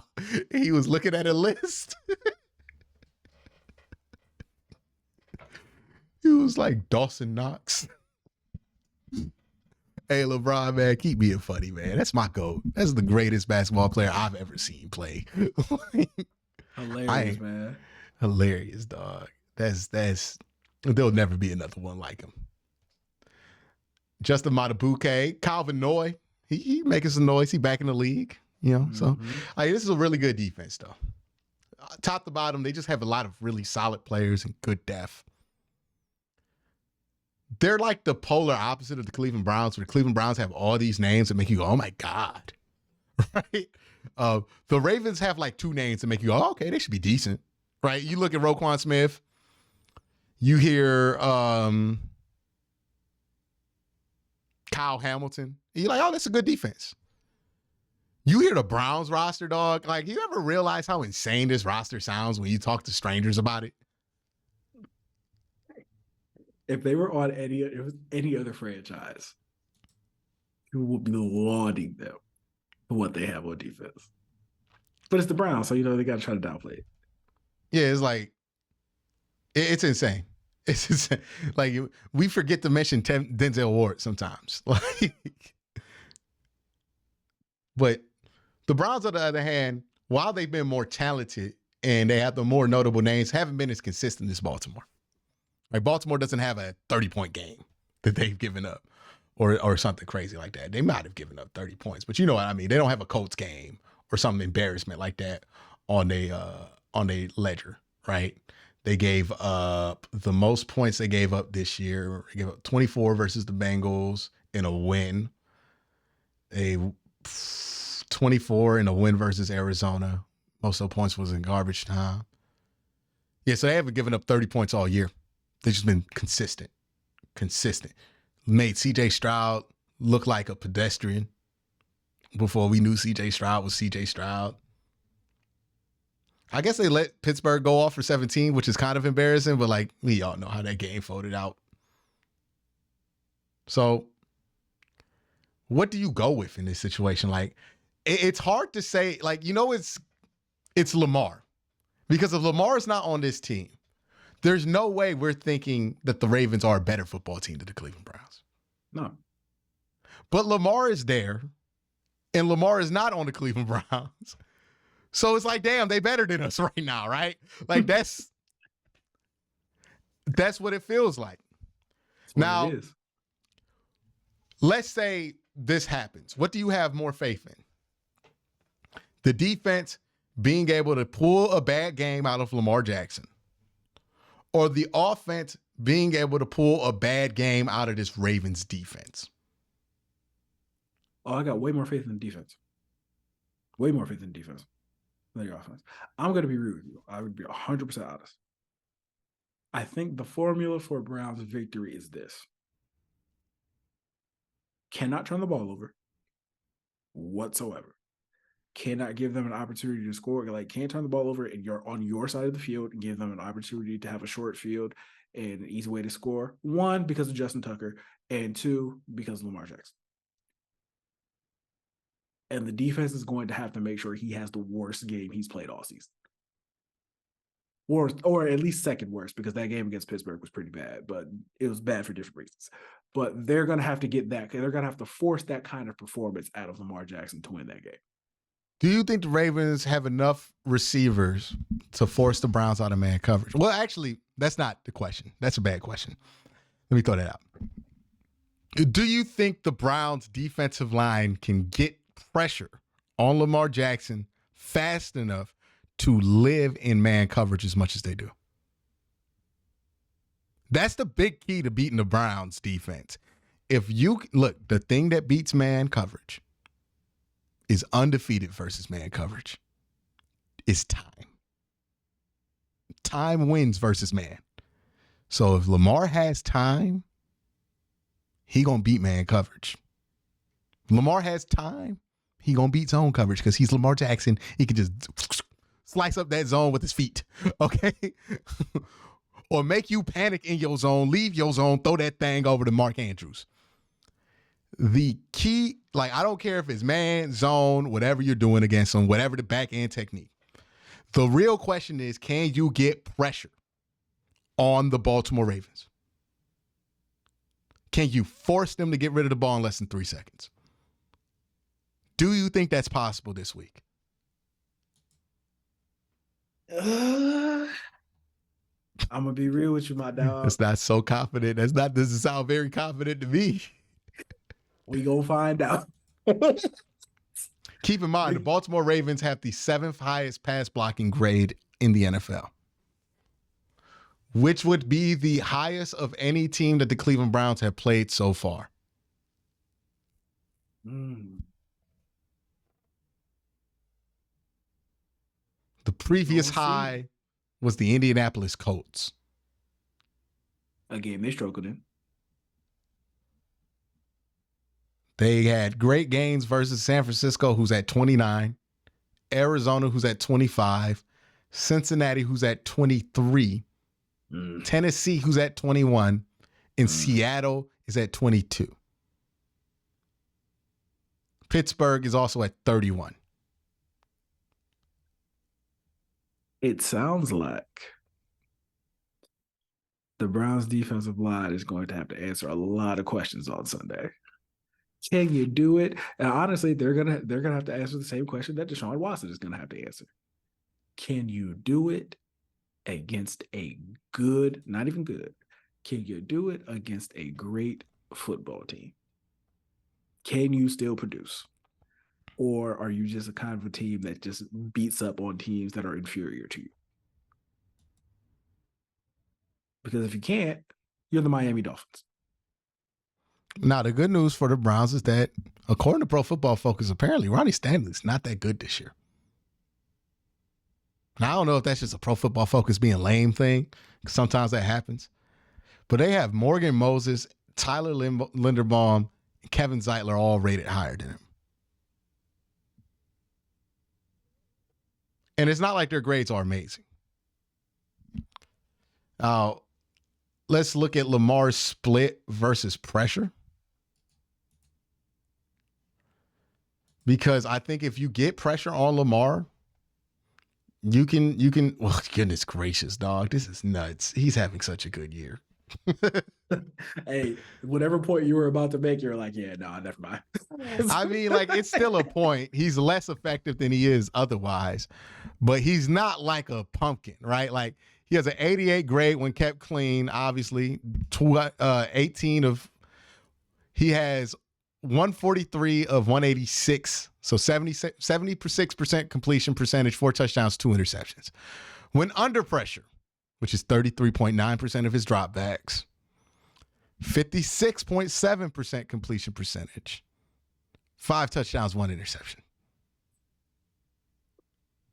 Which tells me it ain't enough to get him pressure. You got to get him on the ground. Yes. When not blitzed, 6 touchdowns, 1 interception on 76% passing. When blitz, there's the one chink in the armor. When blitzed, 64.5% passing, 3 touchdowns, 2 interceptions. That's the chink. That's the chink. It's still get him under pressure and tackle him. Like, it's not a complicated game plan for the Cleveland Browns. And honestly, for the Cleveland Browns, they're so talented that their game plans are never that complicated. But just because something is not complicated doesn't make it easy to execute. Because simply, all Jim Schwartz is asking the Cleveland Browns defense to do is to tackle Lamar Jackson. Yeah, man. Go out there and tackle the hardest quarterback in the league to tackle. That's the problem. Right? Like, that is why I am not a coach, right? Because I'm not equipped to solve that problem, right? I can point out the problem. That's a very simple thing to point out. Hey, the solution to that problem is to simply tackle Lamar Jackson at the end of the day. Pressure him and tackle him. The problem is it's not easy to do. Quite literally, the hardest thing for anyone to do.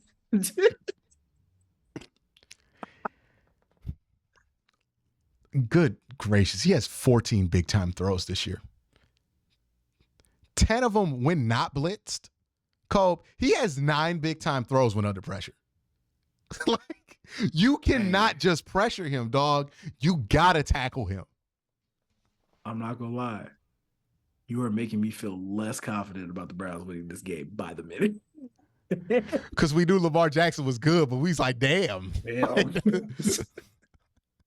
I'm having this same realization. Like, in real time, I was like, man, maybe we could come in there. Hey, the good news is that the Browns have done this to Lamar before. And they've done it with worse defenses, to be completely honest. They've done it with Joe Woods. That's better than worse defenses. They overcame the hurdle with Joe Woods. Still lost the game, though. Lost one of them. Lost one of them. The other one, he got hurt in the first quarter and we won. But yeah, still lost it. Leave that man alone, Cole. He playing better. He playing better. It ain't his fault now. I'll never forgive him. Hey, dog, the fact that so many people forgot what that Green Bay Packers game looked like is nuts. Because I just thought about it for the first time in 3 years. I'm like, yo, that was such a bad game. That Ravens game, dog. Listen, the Browns have put me through a lot, man. Ooh, that was rock bottom. I couldn't believe it. It still makes me visibly angry every time. Yeah, you still have not let that go at all. Not even a little bit. 4 interceptions, still won the game. That's crazy. That's crazy. Ooh, Lord. All right.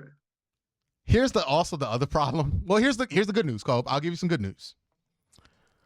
Lamar Jackson is sackable. He's in the top 10 in the NFL in sacks taken so far. Hey, you feel better? Come on, man. We know Zadarius and Miles is due. You know what I mean? Zadarius revenge game at M&T Bank Stadium. You know what I mean? Hey, come on, smile, Cove. I know you feel it now. All right. He's taken 21 sacks this year. Jalen Hurts, 22. Dak Prescott, 22. And then you get to Zach Wilson, 23. Justin Fields, 24. And a bunch of guys like Desmond Ridder, Russell Wilson, Daniel Jones.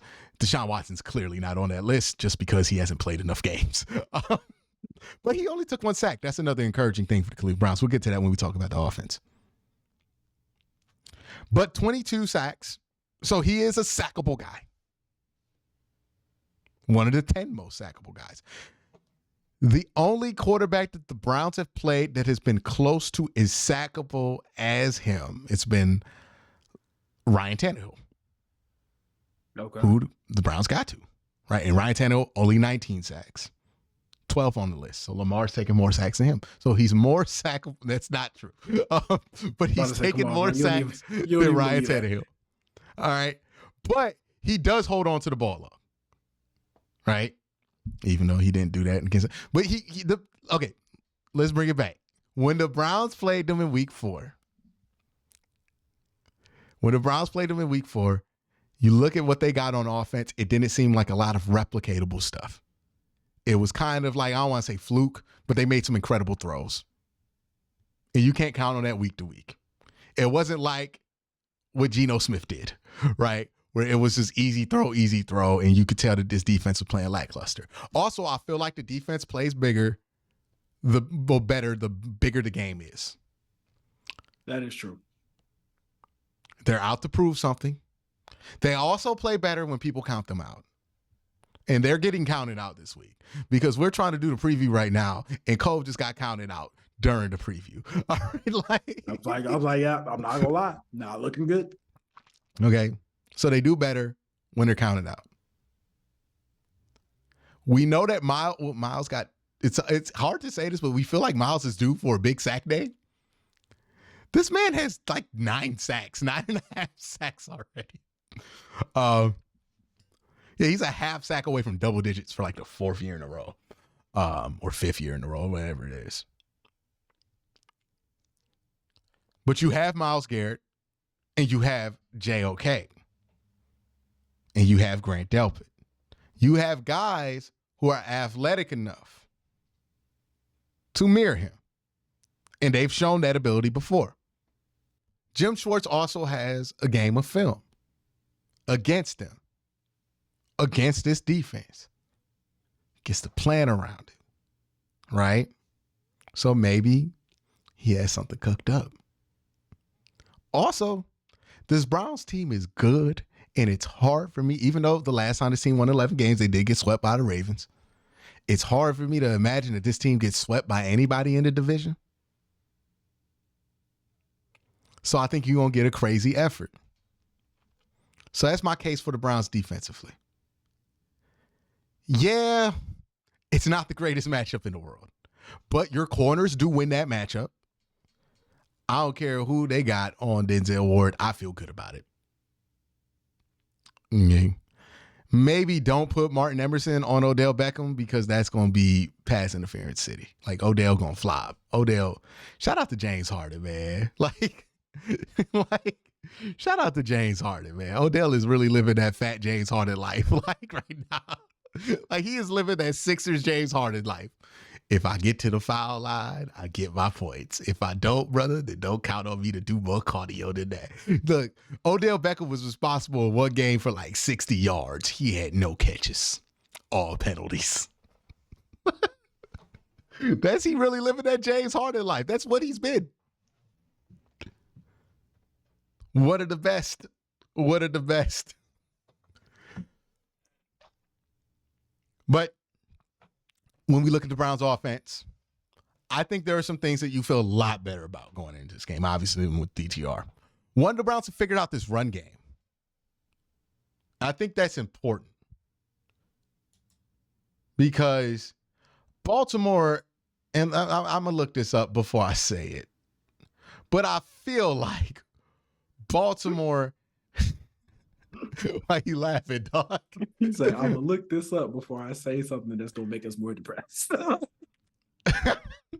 Nah, if it's depressing, I'm going to say it. Like,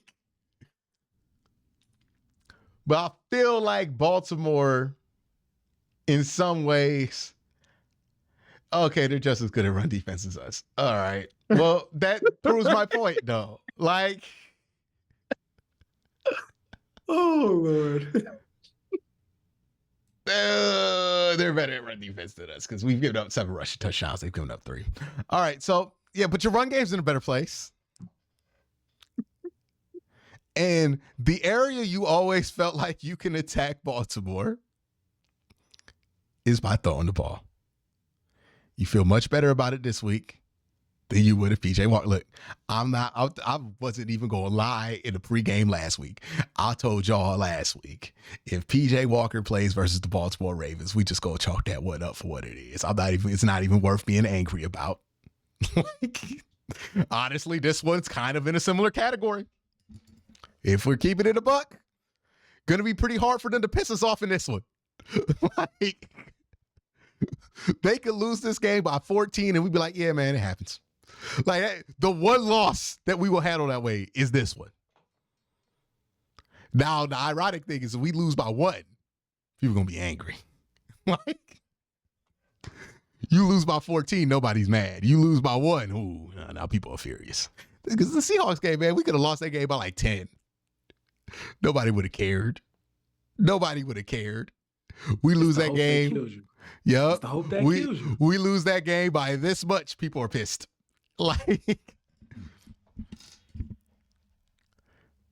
goes back to what I said though, man. Sometimes it's better to be bad than embarrassing. Like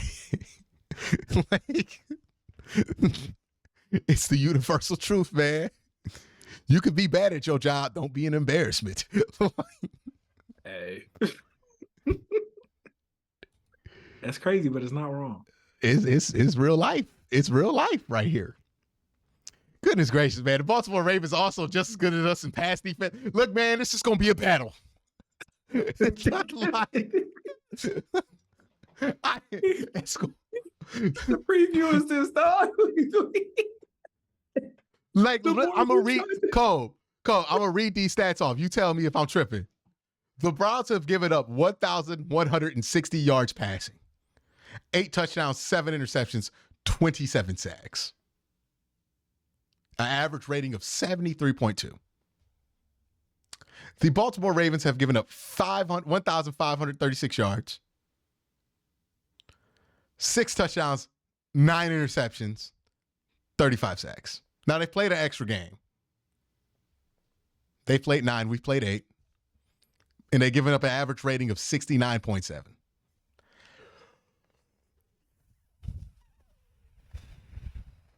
And the other side of the ball has Lamar Jackson.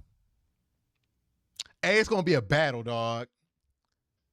And you know what? This is the week for intangibles. And this is the week for irrational confidence if you the Cleveland Browns. Because you know what? You shouldn't win. On paper, this don't make sense. But you know what? Football ain't played on paper. Football ain't played on paper. It's played on the field. And on the field, paper gets muddy. So, you know what, man? Browns got a shot. They got a shot. I'm not going to count them out. Never count them out. After that San Francisco game, I'm never counting them out. They got a shot in every game they play. You not buying it? You done? You going to go full San Francisco on me? Listen, last time I did it, they won. Please prove me wrong again. No, learn from the lesson. Learn, Cole. Nah, man. Come on. Any given Sunday. Show me. They just held a team to 56, and you think they can't win a game on the road? Man, I ain't worried about what they did to the Cardinals. Prove me wrong. They did it to the Bengals. They did it to the Ravens. I mean, no, they didn't do the Ravens. No, we didn't. Well, look, we only gave up 14 points defensively to the Ravens. The other set 14 were on turnovers. Prove me if we don't wrong. turn the ball over, we only lose by 2 touchdowns, and we started DTR. Come on, Cole. That moves you. I know it does. No, you know me better than that. You know it don't. Just negative. Just negative, man. I'm just being real.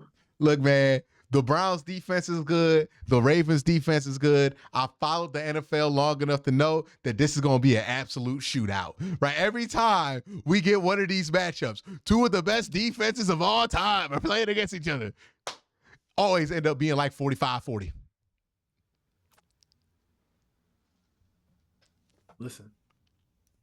I hope. Hey, man, 45. all I know is Amari Cooper better than every wide receiver on the Baltimore Ravens. All I know is that Myles Garrett is better than every defensive player on the Baltimore Ravens. All I know is that Denzel Ward is better than every corner on the Baltimore Ravens. All I know is that Joe Bitonio is the best offensive lineman in that game. All I know is that David Njoku is pretty good. All I know. Appreciate that. I appreciate you not telling that lie. All I know is that Zadarius Smith is the second best edge rusher in this game. Period. Not because Myles Garrett on the team. And when you got talent like that, you can't count it out. You can get some turnovers. You can make some shit crack. And you can win a game on the road. You're never out of it, right? That's the one thing we should learn. They're not gonna be out of a game. The one game they've been out of, they had historically bad quarterback play. When they've had good quarterback play, they've almost blown when they've had good quarterback play, actually they've blown every team out when they've had good quarterback play. Who's to say that the Browns don't look like Baltimore right now if Deshaun just doesn't stay healthy?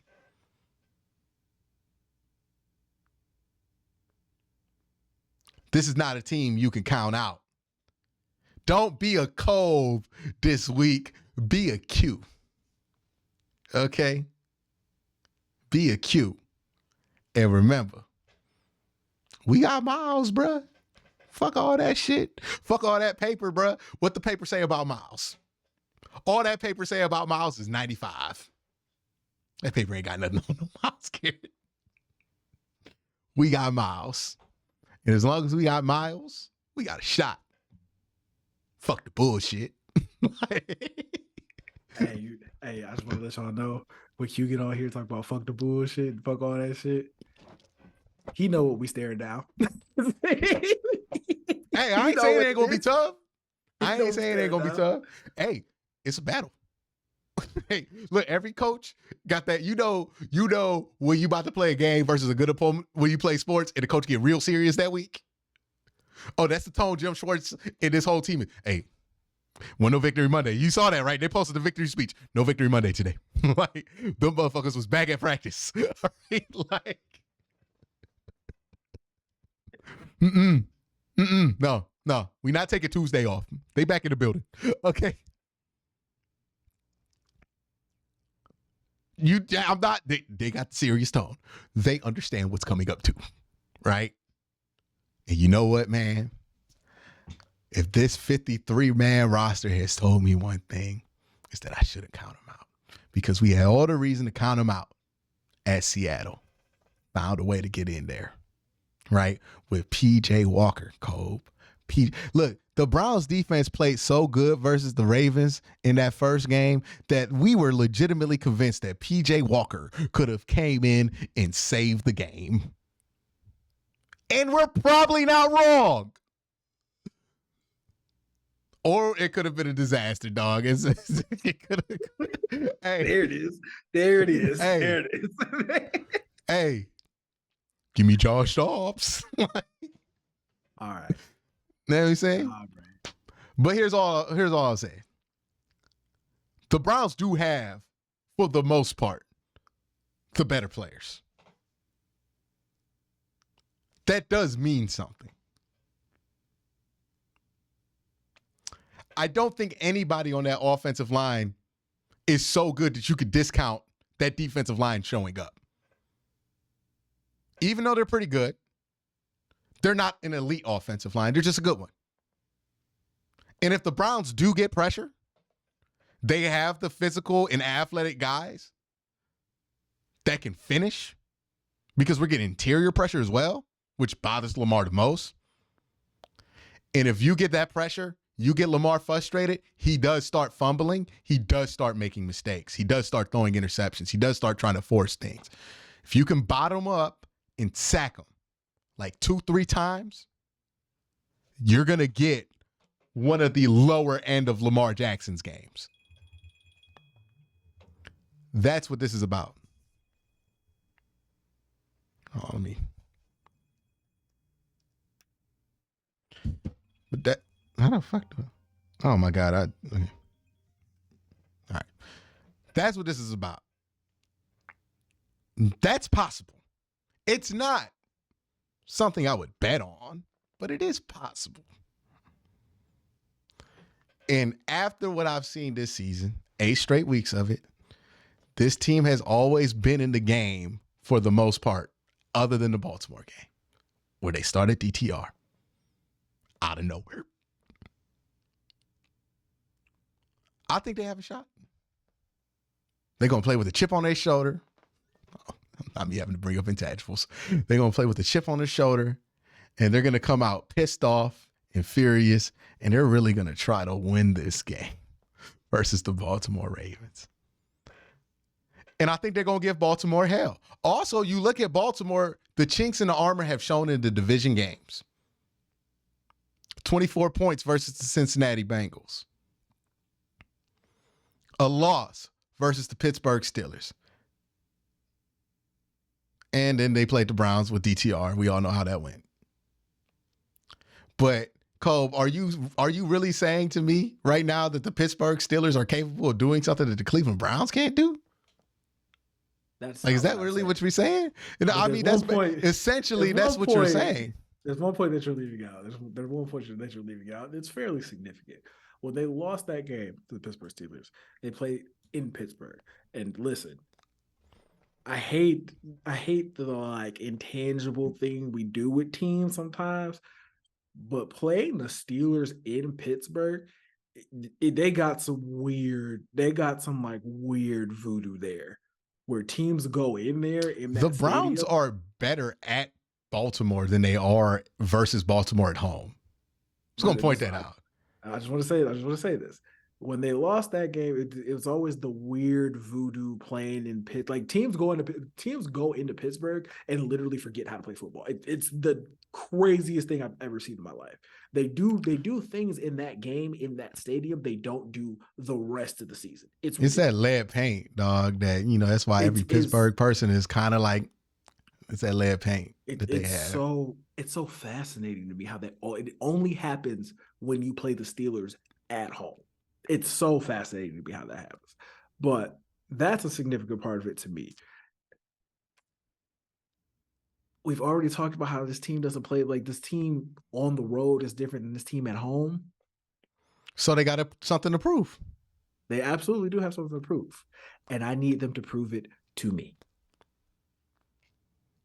Need them to show me, dog. Hey man, Baltimore done put up 30 points in the last 3 games. They might be due for a cold game. Oh, you think it's a letdown week? Hey man, you put up 38-6 versus the Lions, 31 versus the Cardinals, and then 37 versus the Seahawks. Maybe they got used to playing that pretender non-AFC North football, and then they come play the Browns. It's a little different. Some throws you can't get away with against the Cleveland Browns that you might be able to get away with. Maybe they got used to it not being as difficult, not playing these AFC North teams, because like when they was playing the AFC North regularly, they lost. This team also lost to the Colts at home. Like, they're capable of mistakes. Don't let who they've been the last 3 weeks make you think that that's who they're always going to be every week. If they are that team versus the Browns next week, yeah, the Browns have no shot. But that's not who they're going to be every week. It's a week-to-week league. It's a week-to-week league. And just like the Browns aren't going to be the same defense every week that holds teams under 100 yards, even though they've done it twice. Same way that the Ravens ain't going to be the same team that's going to score 30 every week. Especially with those wide receivers. You know why they got all them drop passes versus Pittsburgh? Because they wide receivers are booty. Like, that's why. We got booty wide receivers. They go drop the ball every once in a while. They've been catching the ball far too often the last 3 weeks. You telling me you trust Nelson Aguilar to catch the ball on Denzel Ward? Absolutely not. Is that what we bank it on? What do you think the score going to be?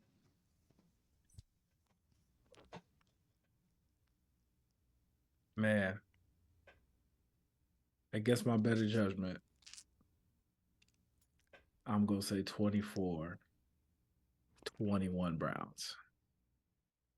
That's what I'm talking about. That's what I'm talking about. Yeah.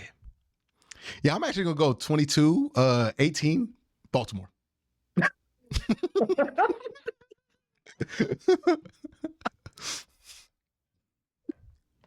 They're going to have an off day, but I don't think we're going to put up like 30.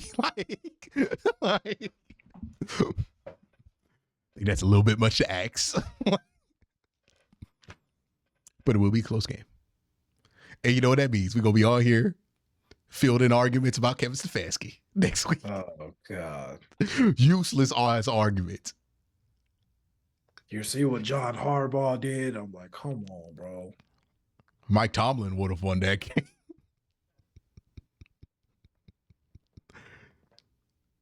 Oh. Hey, man, people was mad at Kevin after a 30-0 blowout. Well, he should have done that. I'm like, what? I saw people complain about that, and this is the last thing we touch on. I saw people complain about a 27-0 win, and I'm like, yo, if you complain about that game, you'll never not complain about a football game ever in your life. Like, you hold a team to less than 100 yards, and you get over 300 yards of total offense, and you go up 4 scores on somebody, there's literally nothing to complain about. Like, anything that you complain about is nitpicking at that point. It is like having a time machine discovered to you and you're complaining about the paint job. Like, well, it's not a cute paint. Like, it's a time machine, dog. Like, this don't happen that often. Literally, that is the pinnacle in the NFL of like getting that kind of a win. Nothing to complain about. That win was so easy.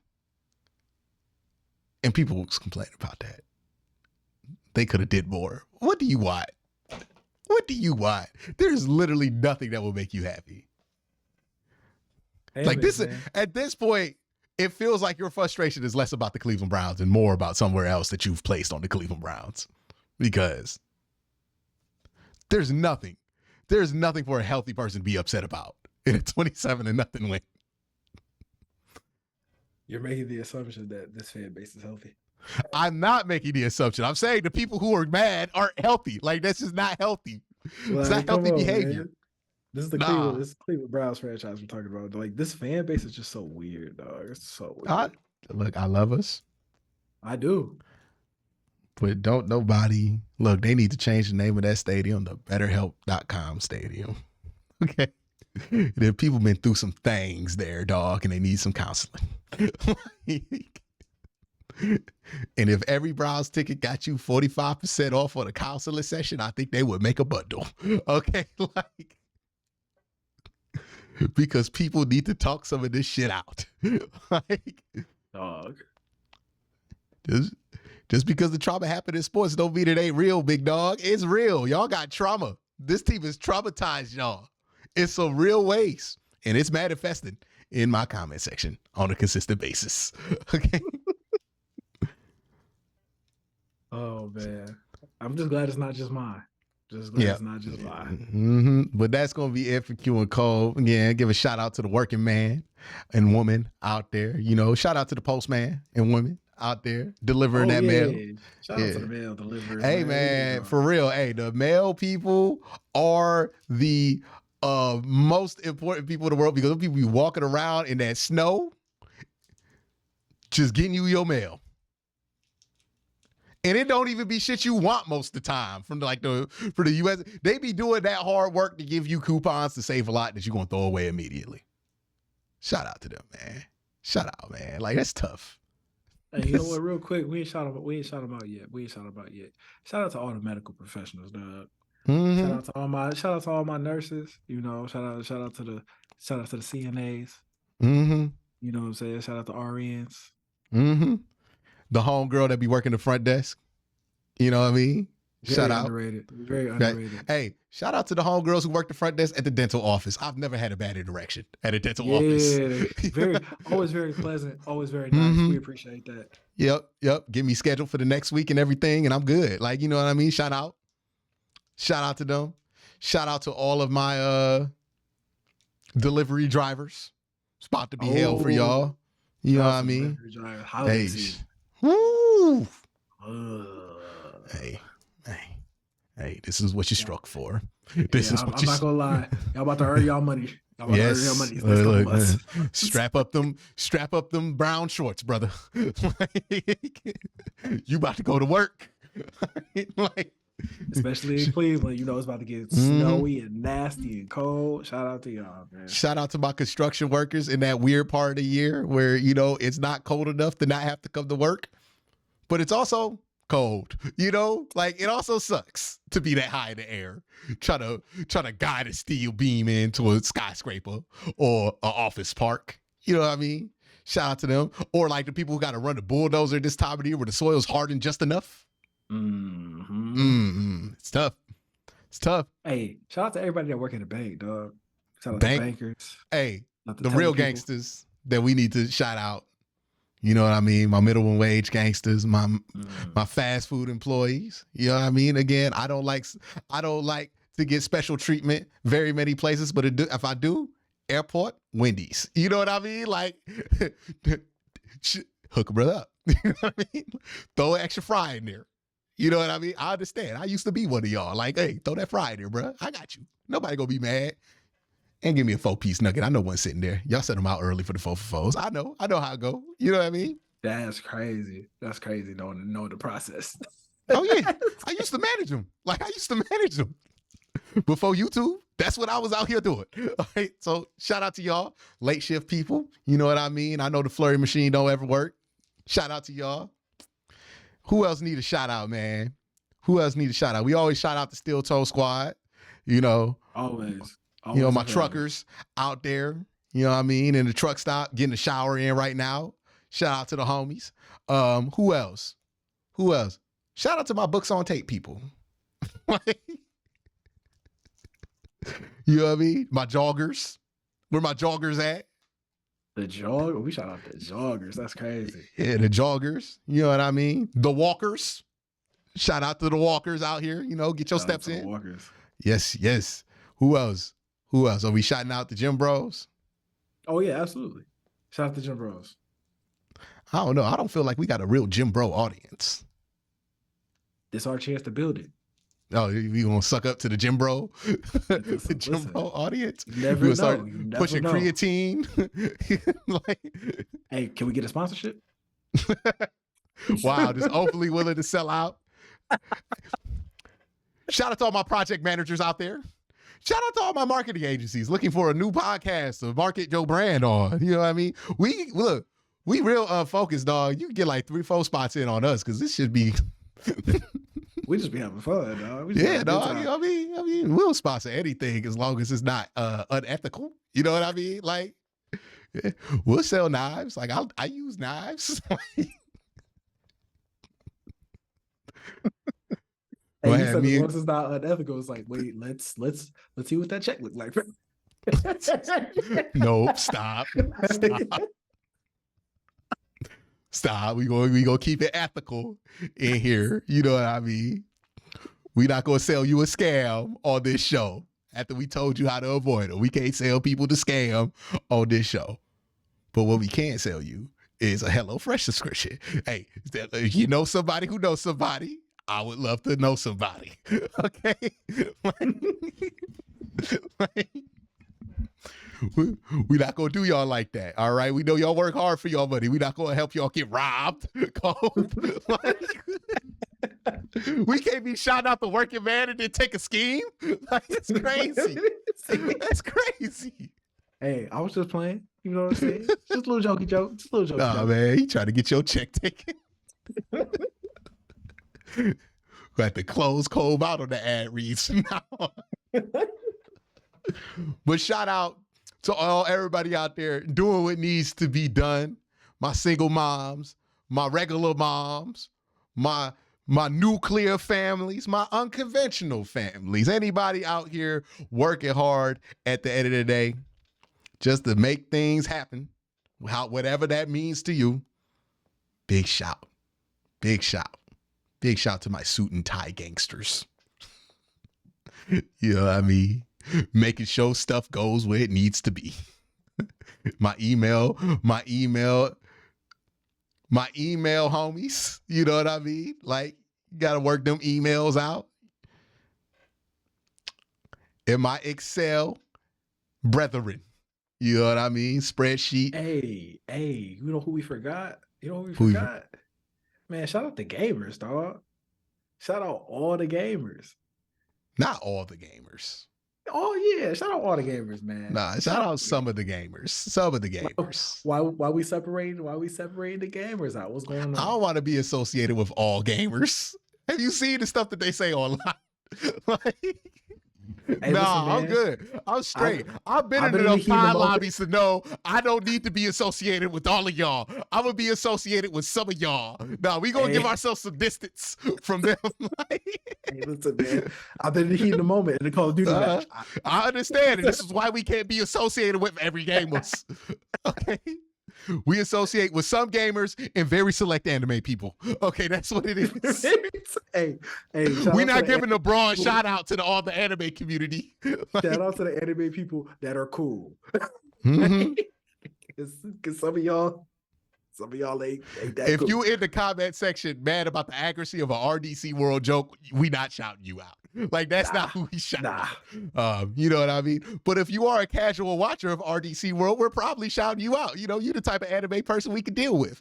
But some anime people, select anime people, and some gamers. Our discretion is allowed. I want to put that disclaimer out there. Shout out to y'all. Shout out to y'all. Unless they're playing like an Xbox One still. That's unhinged behavior. Like, I'm not shouting out nobody gaming on the Xbox One. Like, I feel like you got banned from PlayStation at that point. Like, nah, dog. Like, why are you doing that? If you can't play Spider-Man 2 on a consistent basis, we are not talking to you. And, like, I just never liked Gears of War people. But yeah, I never liked them. Nah, I ain't never liked them. I never liked them. Like, who likes that? But y'all have a great day. If we didn't alienate you at the exit of this video. Like, imagine, I feel so, hey, look, man, it's not personal. I apologize to anybody who feels offended at the end of this video because you done sat through 3 hours just to told you don't get a shout. Like, I would be mad. I would be so mad. What you mean, some gamers? If you made it to the end of this video, you a gamer, we shouting you out. We shouting you out. So you put out the disclaimer just to take it away? No. Still some gamers, but not the gamers that ain't listening to us all the way through. like those people, nah, we good. But if you made it here, you my type of gamer. You know what I mean? I like the games you like. Thank you for doing this. Y'all have a great day. Have an even better night. Hell, this podcast gonna take up your day. Get through your whole shit. Hey, man. And if you finish this video right here, let us know in the comment section what group you were in that we shouted out, or if we need to create a group, and we gonna give you an actual shout out at the beginning of next video, because I really need to know who is really out here finishing till the end, and I need to show those people love. And if you in the group that we didn't shout out, we will make sure you are forever on the shout out list. So make sure y'all do that. This is Q for QnCOLB. Peace. Demo.